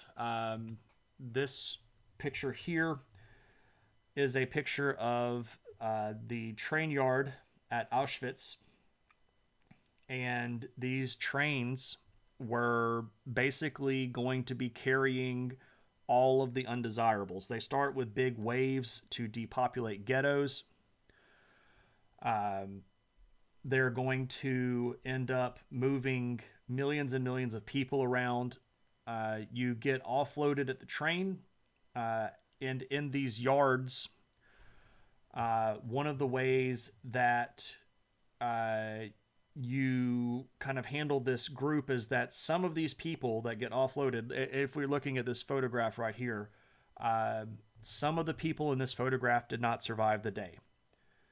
If you got offloaded to the train, or offloaded from the train at a place like Auschwitz, you were immediately sorted. If you were weak or old or sick or somehow infirm, or if you were mentally handicapped, or if you were somebody that they thought was going to cause trouble, you would immediately get sent to the gas chamber. You didn't make it out of the day. If you were healthy and adult and looked like you could work, you would be sent into the camp itself. Thank you, Claire, for the bits.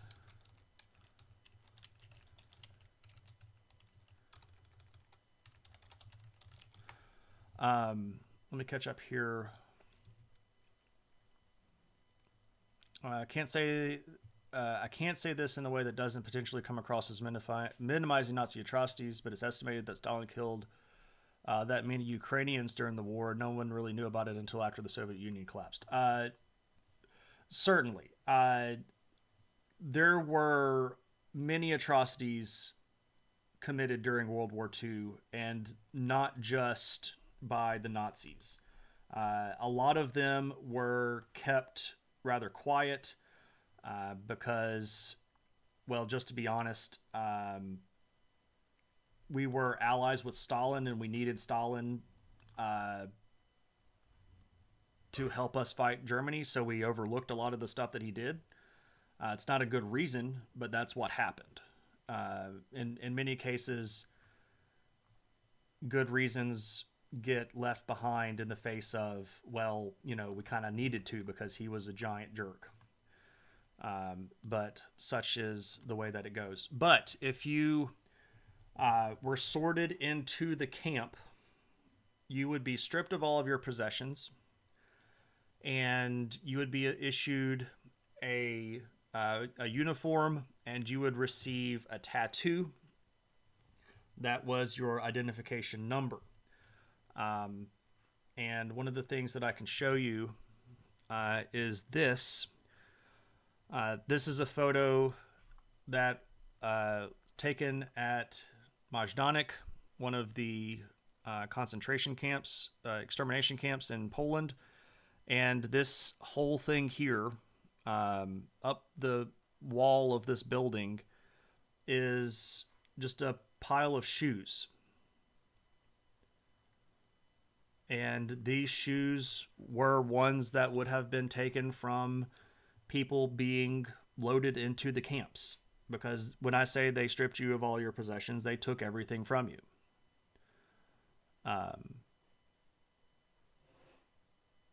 And pictures like this just, I don't know, like,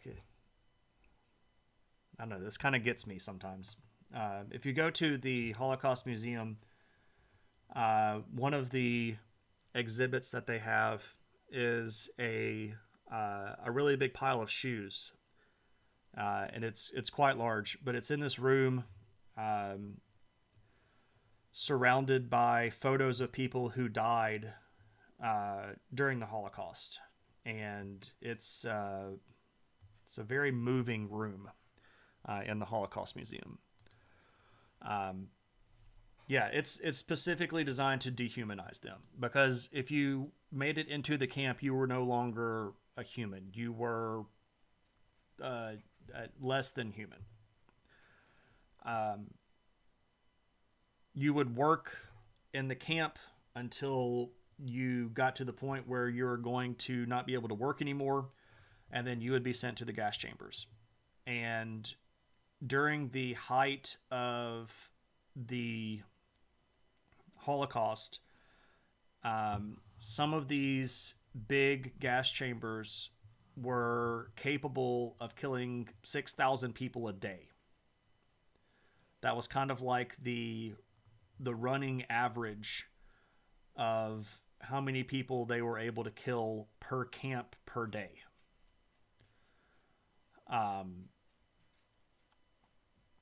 During the height of some of the big pushes, there were several periods of time where the Nazi high command ordered really, really big pushes to try to eliminate a lot of people really quickly. There is an unconfirmed number, but a fairly reliable number, that one of the camps was able to kill 18,000 people in a day.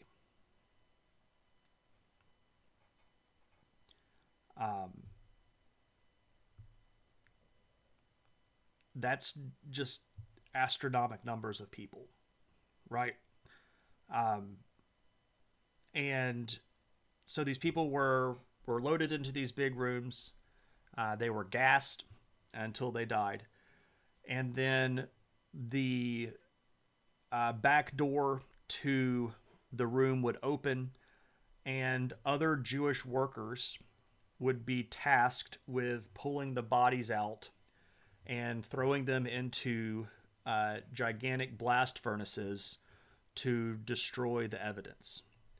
And these were people that they knew, right? Because the people that were running the camps were Jewish workers, because the Germans weren't going to send enough people to run and administer all of this stuff. They were forcing the Jewish people that were prisoners and the other prisoners of war that were prisoners to run most of this stuff by themselves. And it's just absolutely horrible. The utter disregard for human life here is just absolutely staggering. And it blows my mind that we were capable of doing stuff like this. Natty says that he's been to Dachau and Terezin, and you'll never forget that. Yeah, sure. You needed to sit down in quiet for a while after going through the Holocaust Museum. Yeah, it's tough. I've been there 3 times, and it is. And I'm going to say this, and it might sound very rude or very crass, but I've been to a lot of museums. I've been very lucky to be to a lot of museums. I've been to the Louvre. I've been, all over the world and been to museums. the Holocaust Museum in Washington, D.C. is the most powerful museum that I've ever been to.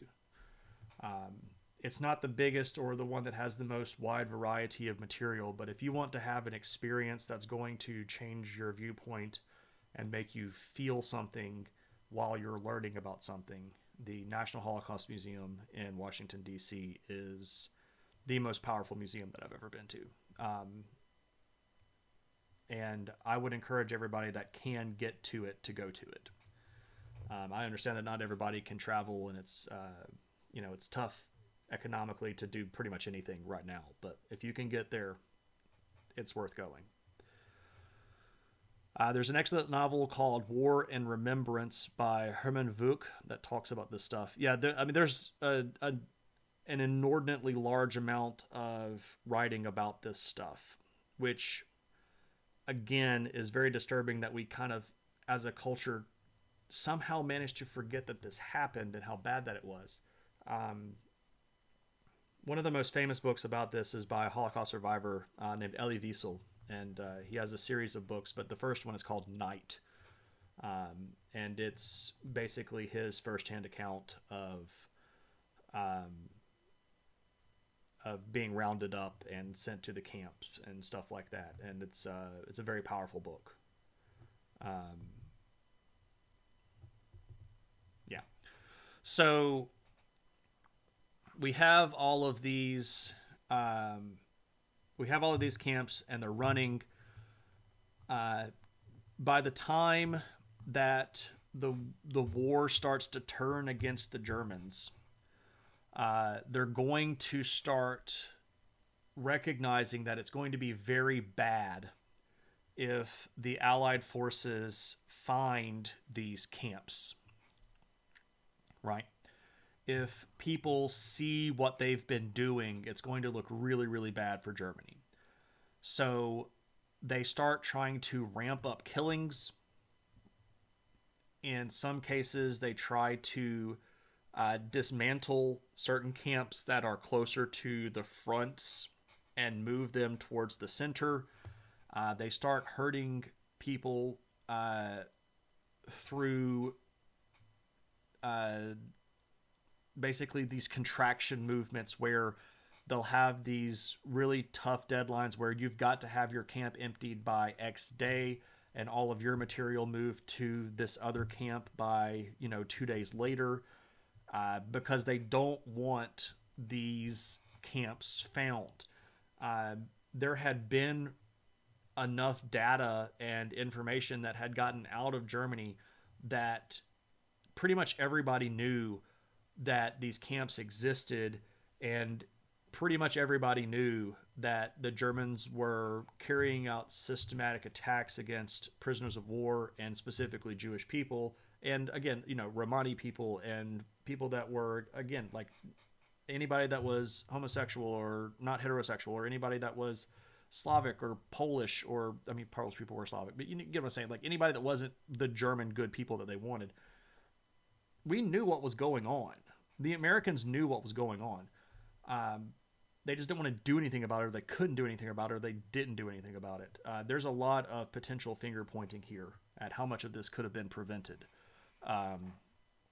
But the Russians are going to get to the camps in Poland first. One of the first ones that gets liberated is Majdanek in July of 44. And I have some video here that I can show you. Obviously, this is going to be very grainy, and it's not really high quality, and it doesn't have sound on it. But this is actual video that was taken by Russians during the liberation of Majdanek. I should probably warn you that this has some pretty gruesome stuff in it. One of the things that they're doing here at the beginning of the video is digging up a mass grave. So there are going to be quite a few human remains here. If you are a little bit squeamish, this video is going to last about 45 seconds. So just fair warning.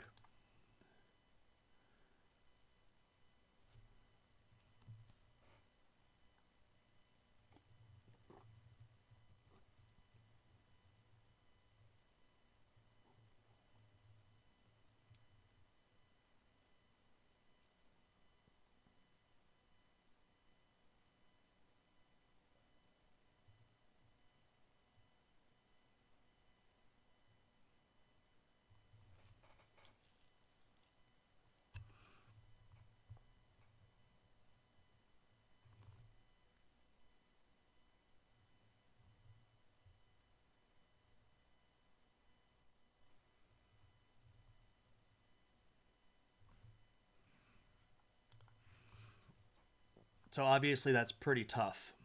Um, it's exactly what you think that it is, right? Um, a little bit later on, by January of 45, the Russians were able to liberate Auschwitz. This is what we just celebrated, or I guess celebrated is not the right word. This is what we just recognized earlier this week, the 80th anniversary of the liberation of Auschwitz. Um, I picked this particular image on purpose because we see this sort of famous slash infamous, I guess, gate here that says Arbeit macht frei, which is work will make freedom or work will make you free. And this was the attempt at placebo for, the Jewish people that were getting sent in here, that, if you work really hard, you might end up with your freedom. Obviously that's a lie.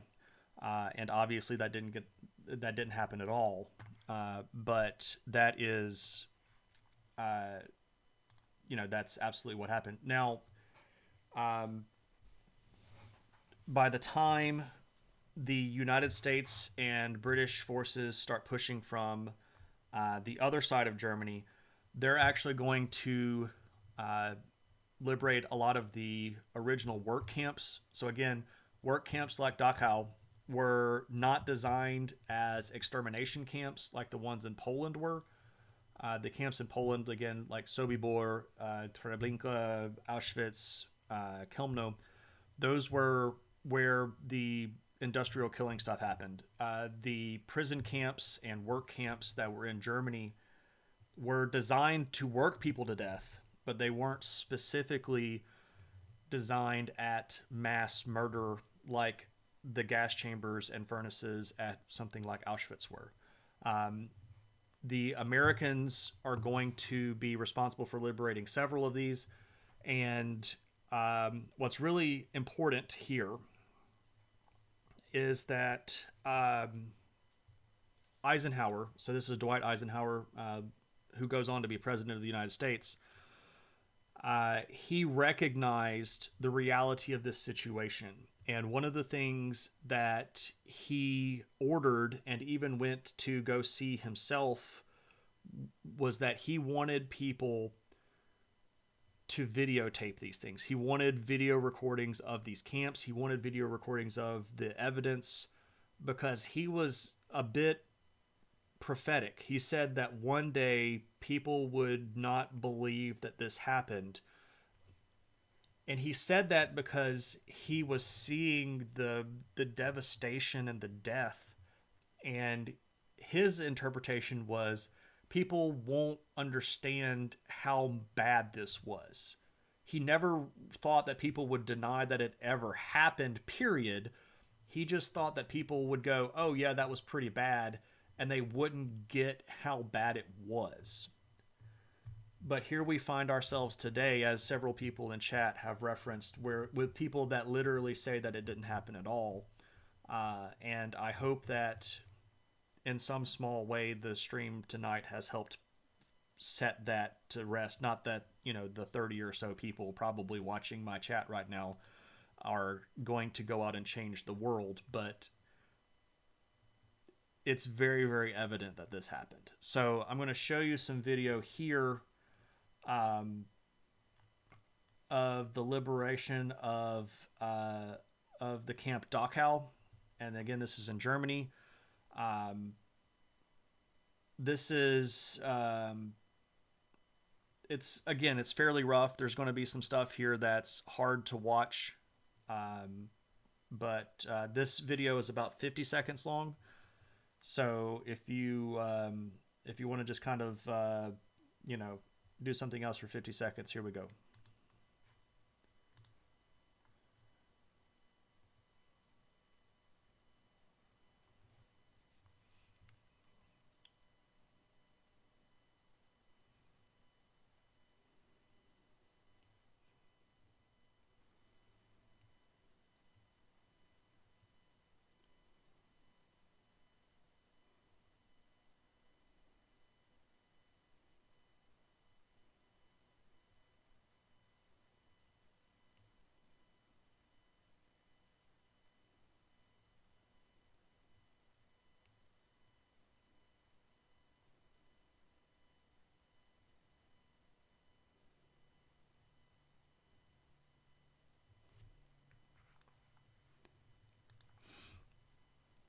So obviously here we see roomfuls of dead bodies. We see um, carts of people that are just utterly and completely emaciated.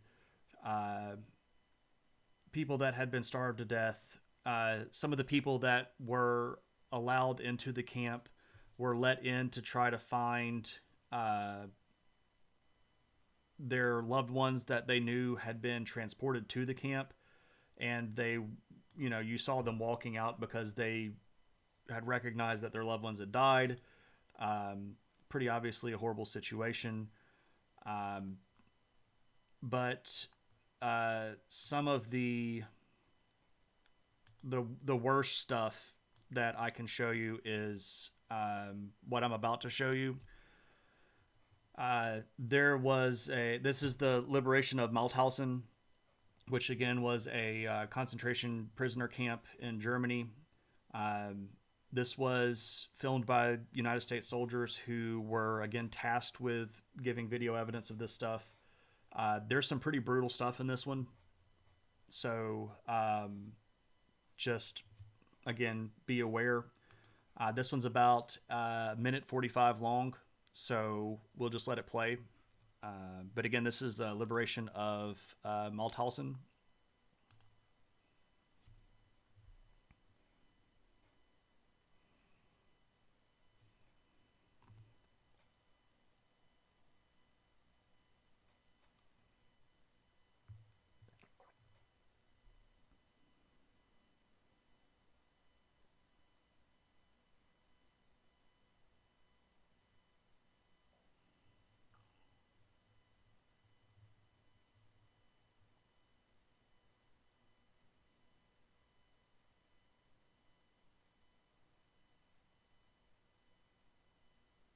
That's bodies.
So, um,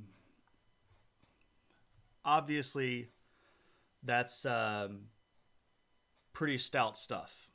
K Geek, absolutely, you can totally recommend whatever you'd like. Um,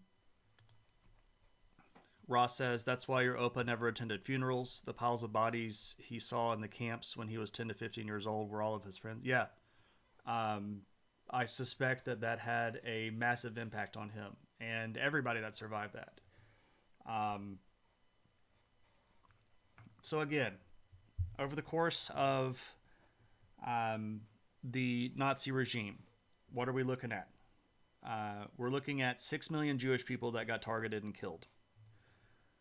We're looking at about somewhere between 6 and 8 million Russian citizens and Russian prisoners of war that got killed. About 1.8 million Polish people that got killed. Uh, Hundreds of thousands of other people, including, again, Romani and people that were in the LGBTQ community, tens of thousands of people that had mental illness, whole populations of mental asylum patients were loaded into gas vans and driven to their deaths. Um, this is what the Holocaust was, right?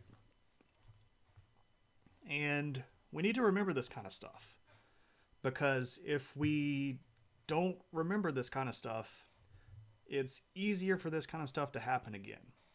And one of the things that I really want to caution people about is that when we see stuff in our world and it's bad, right?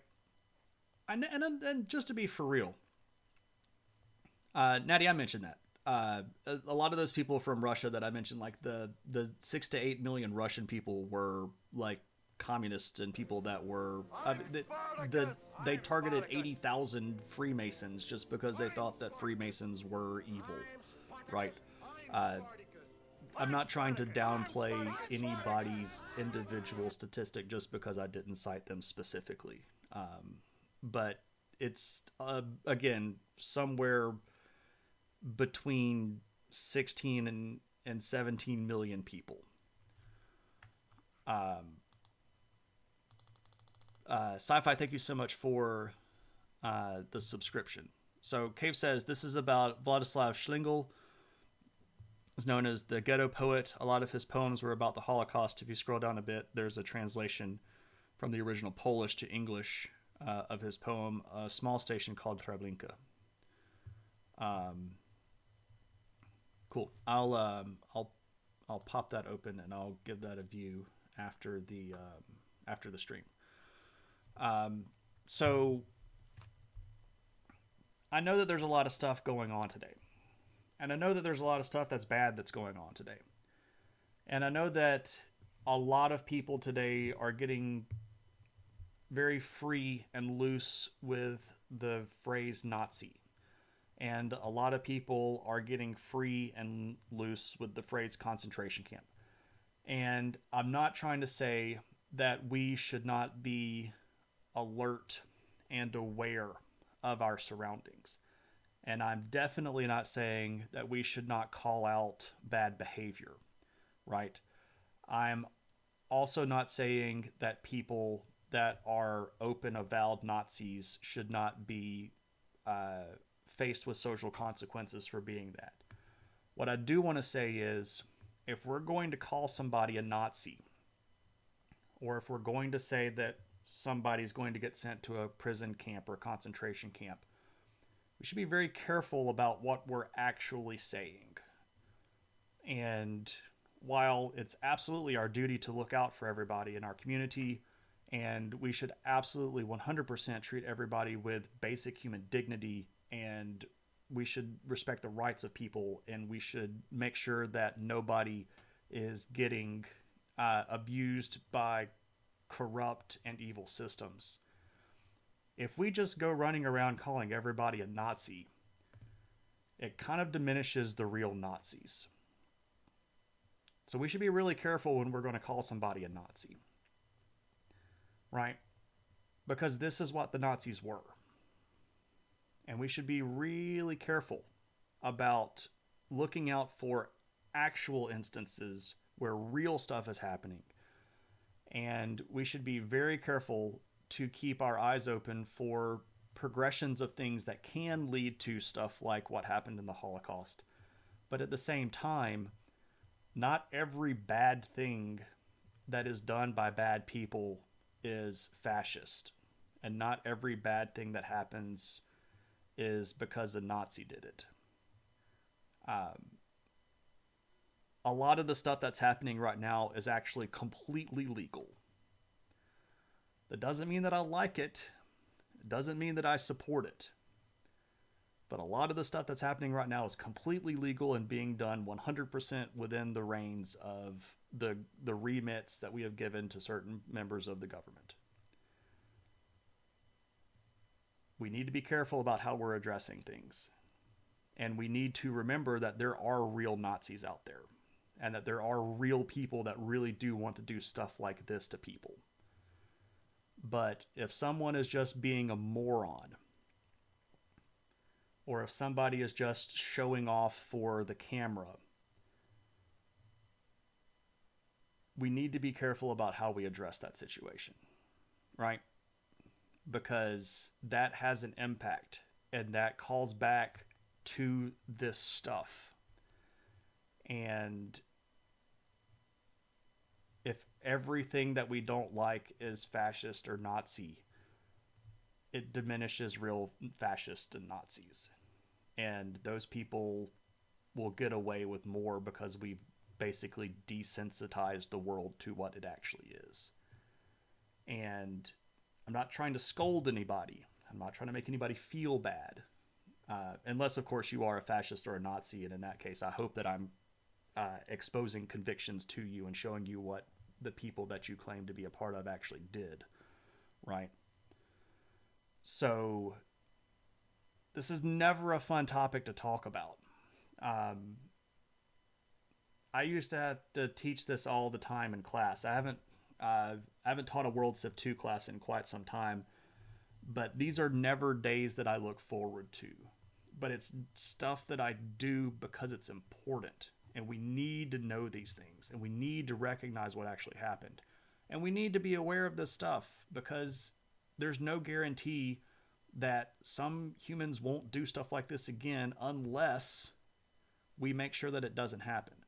But we can also get so jumpy at it happening again that we end up basically expending all of our ammunition before the real bad guys really do make themselves known, right? So keep that in mind. But if anybody has any questions about any of this stuff, I'd be happy to answer. I have taught this a lot. I know a lot more about this than we shared on stream. Obviously, this is a very complicated and dense topic that we could talk about for several more streams if we really, really wanted to. But it's important. And it's horrible at the same time, right? So, you just saw a video called Crossing the Rubicon about how if we are not alert, we might keep moving our boundaries and condoning horrible crimes. Sure. And that's absolutely something that can happen, right? The Nazis didn't take over overnight. They didn't just start one day and then sort of, run the whole country the next day. This was a process that harnessed anger and existing sentiment and populist pride in identity, and then turned it into a way to monopolize the political structure and then begin to wreck the political structure and bend it into the will of said racist, populist fascists, right? So how do I not be mad at broken systems when there's an inkling of these things starting now? You can absolutely be mad at broken systems.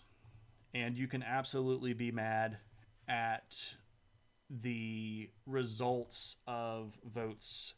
And you can absolutely be aware of how some of the things, not all of the things, but some of the things that are happening now are similar to some of the things that happened then. But the way to address this going forward is to educate and to inform. You now know more about this stuff. You can then go teach other people about this stuff. If you encounter somebody that needs to be informed, you can inform them. We can also start to organize things in our communities as a way to build social protections around people, right? It's very hard for the whole bundle of sticks to be broken. People stand by themselves or isolate themselves are much easier pushed around. So we can build bonds with other people in our community. We can do basic things for people that are good, right? And not everybody is a great debater. And it's worth noting that this is stuff that evokes strong emotion. I'm very upset when I talk about this stuff.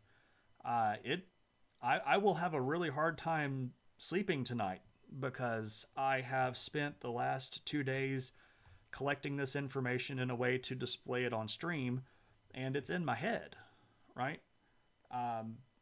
It's emotion stuff, but we all have the capacity to do something, right? We just have to figure out what that something is and then be willing to do it, right? If you aren't the best debater, that's okay.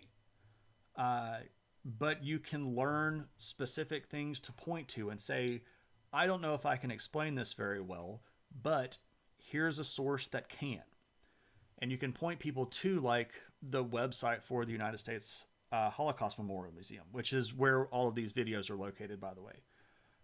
You can do things like point people to a lot of the sources that are being listed in chat tonight. These different books. You can say, if you have a question about this, go read this. And this doesn't mean that other people are, but that might be the most beneficial thing that you can do. If you know that you're going to get into an argument and it's going to frustrate you and you're not going to do well and you might end up doing more damage than benefit, you get to make that decision on your own, right? Some people are going to be in a better position to just say, you know what I'm going to do? I'm going to go to my local food bank and I'm going to donate some food. Or I'm going to go to the local retirement community or hospice care zone or convalescent home or nursing home, and I'm just going to visit some people and make their day happier by bringing them some cookies. Or maybe I'm going to just walk down my street and smile at everybody that I see and tell them that I hope they're having a good day. Little stuff like that can have big impacts on people. A lot of the things that we forget when we're trying to fight these big forces that are scary and look like behemoths and have massive amounts of power is that we can affect that structure from the bottom up. It's possible and it's very doable. We can work. If you got discouraged by the last presidential election and you're like, how in the heck can we elect people like that? Donald Trump didn't get elected a second time or even a first time because of his individual unique charisma. He was able to harness existing social waves that started with small scale people groups. If you look at the shift that has happened in national politics, that has been preceded by about a decade of shift in local and state politics. Right? Metran, thank you so much for the subscription, and thank you again for reading Spartacus.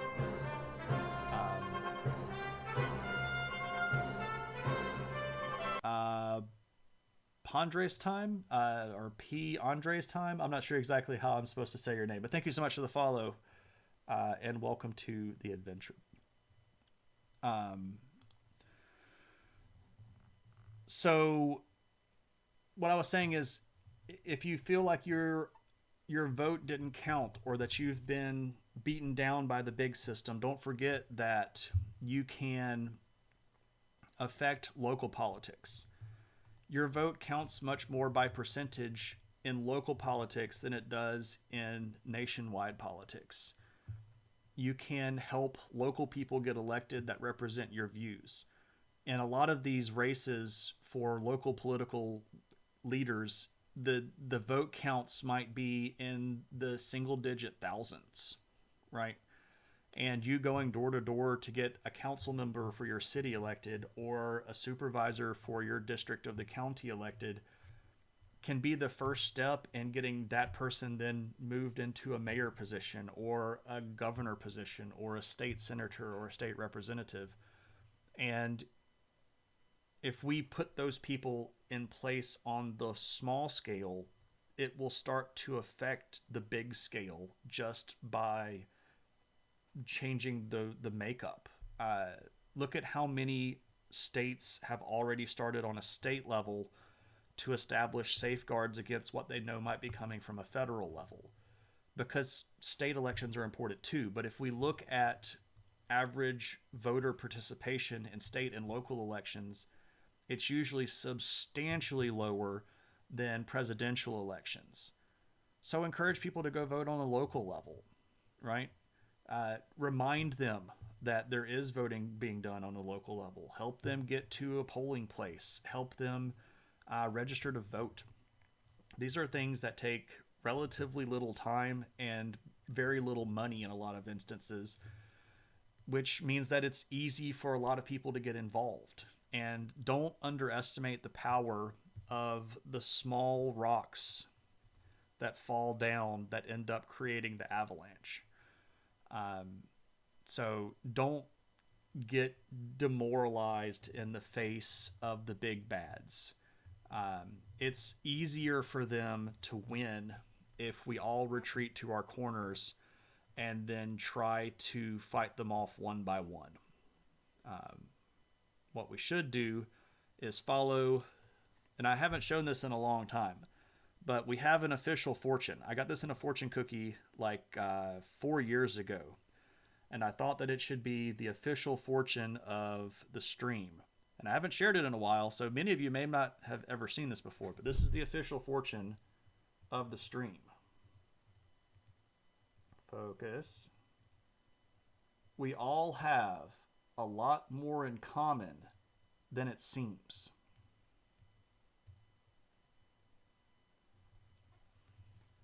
And we do. We have a lot more in common than it seems. And we should remember that, right? And stick to that kind of stuff. Easy to fall back on. It'll be fine. Somebody will sort it out. It is very easy to do that, Chris. It is absolutely easy to do that. Pollo posted something earlier. Oh, I read that. Good to see you, Pollo. You find it extremely difficult to focus the emotions safely instead of feeling unaimed anger, frustration, and rage. Yeah, sure, I understand. It's a thing that we have to try to harness, right? Cleverly managed social manipulation. Exactly. Good to see you, DJ. Your small town in rural Georgia often doesn't have anyone running against the incumbent. Get involved. Exactly. See who among you wants to and can run. Exactly. Matt says evil triumphs when good men do nothing. 100%. Joy is resistance. I agree. It's a great fortune, right? Kugnar. Yes, this will be available as a VOD. As soon as we get off stream, I am going to publish it as a VOD.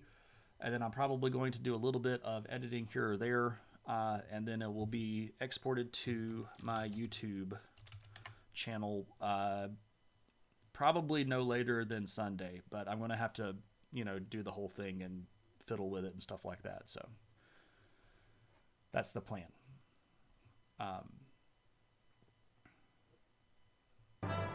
Adam tuned in.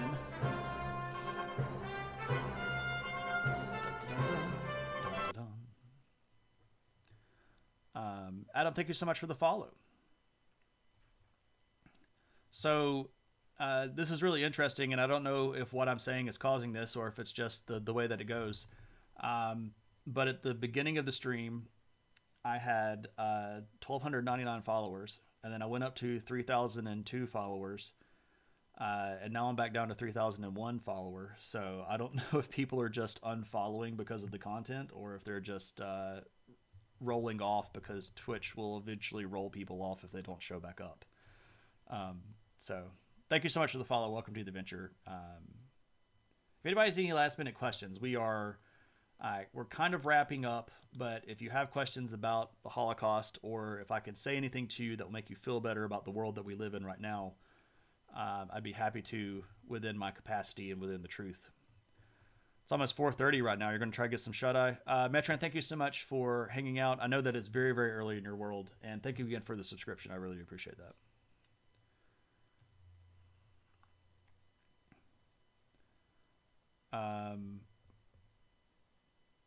You couldn't make me unfollow you if you paid me to. Raw, I appreciate that, my friend. It's interesting to see new people come into the community. I've been streaming now for almost 5 years, and um, there's always this really interesting process where people will show up and they might be very, very involved, and then some people will hang around and kind of become long-term regulars, but other people have kind of like a period of interest. And I don't hold this against anybody, by the way. The world is a crazy place, and not everybody has time to spend hanging out on Twitch. Sci-Fi, you said that you had gotten your new posting. I did not address that at the time because I was kind of in the middle of a moment. But where's your new posting, Sci-Fi? Matt, you're very welcome. The kicker was this morning when I read about an Anglican priest who got kicked out of the Anglican Church basically for trolling people by mimicking the Elon Musk finger quote Nazi salute, and that caused a big stink online. And I was debating this topic anyway, just because of the anniversary of Auschwitz liberation and the kind of like what I consider a bit overuse of the appellation of Nazi and fascist, and the fact that a lot of people just don't think that Nazis are bad anymore. Anytime I have to ask myself, do I need to cover the Holocaust right now? Is a time where I probably need to cover the Holocaust, because if I have to ask myself, it's to the point where there's enough doubt that I should probably just go ahead and doing it. Any news yet on History of Middle Earth? Flask, as it stands right now, I am at 1,301 followers, which means that we have qualified for a History of Middle Earth stream, because we do that at the centennial mark of every 100 followers. So when we pass 1,300, we qualified for one. I will probably be doing History of Middle Earth next week. I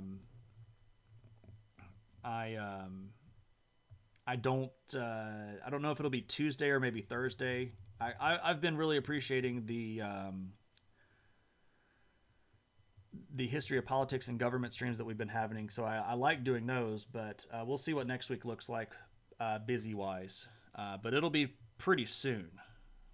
Pretty soon. You're going to Korea. That's excellent. I will be jealous of your ability to go see all of the cool Korean history stuff over there. They have some of the coolest burial mounds of any people group in the world. Some of those old Korean, like Three Kingdoms era burial mounds are like, ugh. I know, and I was welcome to visit when you were in Thailand too, but time and money and the world and stuff like that. Dude, I would love to go to Korea though. I hold your love of pigment history against you. Tuna, you might be happy to know that I have added alerts to my increasingly long list of alerts specifically for pigments and tones and paint.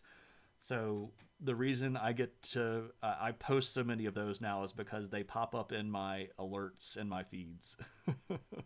Caldillo shows up, and nobody should ever feel bad about not making it to a stream, right? I get that the world is busy, and I know that people have many, many other things to do. So the fact that anybody shows up is amazing for me. Thank you for the stream. Not something you were expecting today, but you help remind me that there is good out there. Allie, there is, and you're part of it. I know Allie personally, and I can say with absolute conviction of heart that she's one of the good ones. Yeah. So The Guantanamo thing. Okay. First off, it hasn't happened. There's not even an order to make it happen. It was discussed offhand as a thing that could happen. I'm not saying that it won't. I'm just saying that until there's more information, it's just another thing that he's sort of rattled out of his mouth. And if we know anything about him talking, we can't hold that completely to truth, right? I've never really understood this um, when people assess Trump. Uh, Everybody calls him a liar if they're mad at him, but then he'll say something and people think that he's going to be serious about it, right? And we know that he's serious about some things, and we know that he's going to try to do some things, and we know that he's capable of doing weird things, but everything that he says is definitely going to happen, right? When we see more information about this, we'll think about it. But let me tell you this: to construct a facility that will potentially house up to 30,000 people that they're going to ship there is not going to be something that happens without considerable wrangling. Most notably, where is the money going to come from to build this facility? Because if it's going to come out of the Department of Defense budget to build this, where are you going to find $100 million? That's not just like a rounding error that you can kind of make up. And he can't unilaterally make money appear. He will only be able to manipulate money that has already been appropriated to the Department of Defense, and much of that has already been earmarked for specific types of use. And he does not have like an unlimited slush fund capacity to move money around however he wants to. Now he can, as he did in his first term, declare a state of emergency and give himself a little bit more ability to move some of that stuff around. The difference is that the money that he spent on the wall is a different type of money that he would have to use to build some sort of gigantic facility in Guantanamo. The space is there, and the capacity to hold that many people is there. But even if he decided to start building this gigantic facility today, it's not going to be finished for 3 years, right? Building something that big isn't something you build in a month. And during the entire time that that is being constructed, there are going to be people that are challenging him on this order, and people that are going to try to drag this through every level of the court that they can to stop it. And he's not going to get another term after this. So what could end up happening is a partially built facility in Guantanamo that we wasted a lot of money on that doesn't really do anything, like several of the other projects that he started from his first term. So just because he says that he wants to do it doesn't mean that it's going to happen. It's going to take a long time and a lot of effort to make something like that work. I'm not trying to say that we shouldn't be vigilant about it, but until we see more information, until we see actual movement towards it, we kind of have to just chalk it up to him being a jerk or saying random things just to test the waters on stuff, right?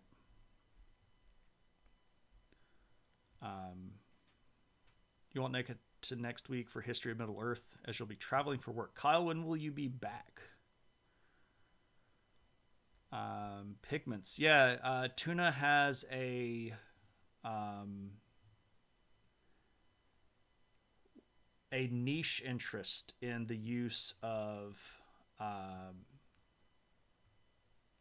ancient pigments and dyes and paint, and knows more about it than I do.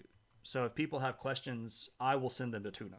Like, he is obviously more well read about that topic than I am. Yeah, I mean, and so KP said that he's a mod and he's here less than a third of the time, and that's perfectly fine. When I asked my friends to be mods, the first thing that I told them was, you can't prioritize coming to my stream over anything else that's important, right? If you need to do family stuff, or even if you're just tired, don't show up to stream, right? Nobody should ever feel bad about not being able to make it to a stream. You have a question and it's silly. I don't care. Would I, if I could, ever take the role of president if it was offered to me? So, like, if a party wanted to nominate me, would I run for president? That's a difficult decision that I can't make on my own because it would affect my family, especially my wife. And I don't really have a desire to be president. It's not something that I necessarily like want to be. Oh, like if somebody just walked up and said, here's president, would you take it?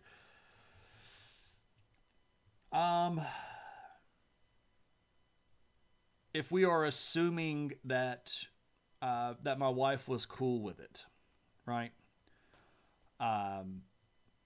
If we're assuming that my wife is cool with it, yeah, probably. It wouldn't be something that I would want to do, and I would have a lot of trouble with it, and decisions that I made would probably haunt me for the rest of my life. Like, most notably, it would be very difficult. It would be very, very difficult for me to receive intelligence that this particular person was planning a terrorist attack. We were 1,000% certain that this terrorist attack had been put into motion, and if I gave the say-so, they could send in a team and kill this person. I would probably make that call, but then I would feel guilty for that person's death for the rest of my life. And I know that's a weird thing to do because with 1,000% certainty, you know, like it's this person is going to go on to kill more people, and I absolutely would, you know, stop that situation from happening. But I don't want to be the reason that people die. That to me is just anathema to my existence, right? That's a tough situation.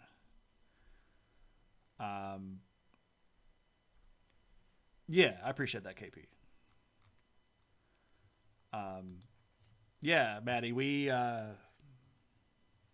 went through it all and showed videos and pictures, and it was a tough stream. I didn't full out cry, but I got kind of misty. You'd get used to it. I don't think that I would. I don't think that I would get used to it. That sounds like the mentality of a person you want making those life and death decisions. Yeah, I mean, I get it, but so Maddie, the hypothetical situation was posed to me. If someone offered me president and I could just sort of step into the role, would I take it? I said I would take it, but I would have problems with doing things like ordering military action that would kill people, because I don't think I would get used to being responsible for people's deaths.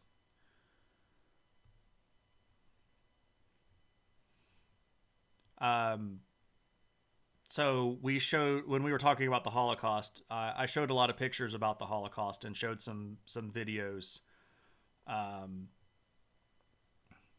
from the liberation of the concentration camps. Yeah, I don't have a lot of time to think about it either, but that doesn't mean that it wouldn't bother me, right? Like in the back of my head, I would still know that I did something that caused the death of another person, and that, like, I still remember when I made jokes about people in second grade and made other people cry, and that still bothers me, right? And, you know, that's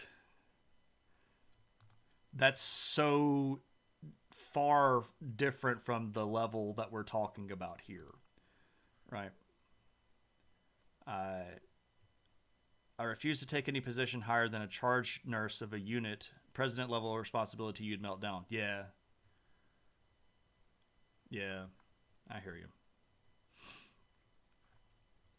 The people that are best qualified for public offices are the people who don't want them, and the reverse.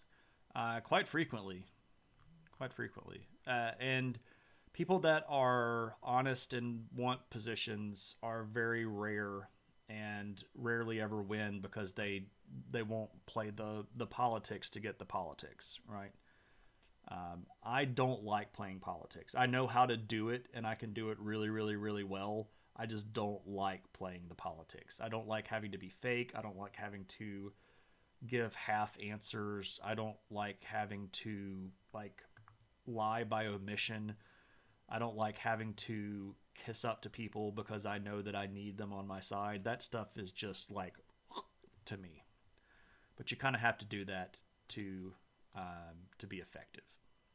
But all right, I think that we are going to go ahead and hit a raid. Tell me more about Trudeau. Why you're not promoting beyond lieutenant colonel? Yeah, so like you're just gonna get where you are and just kind of hang around after it. Too political after that. He is stepping down once they can find somebody to replace him, basically.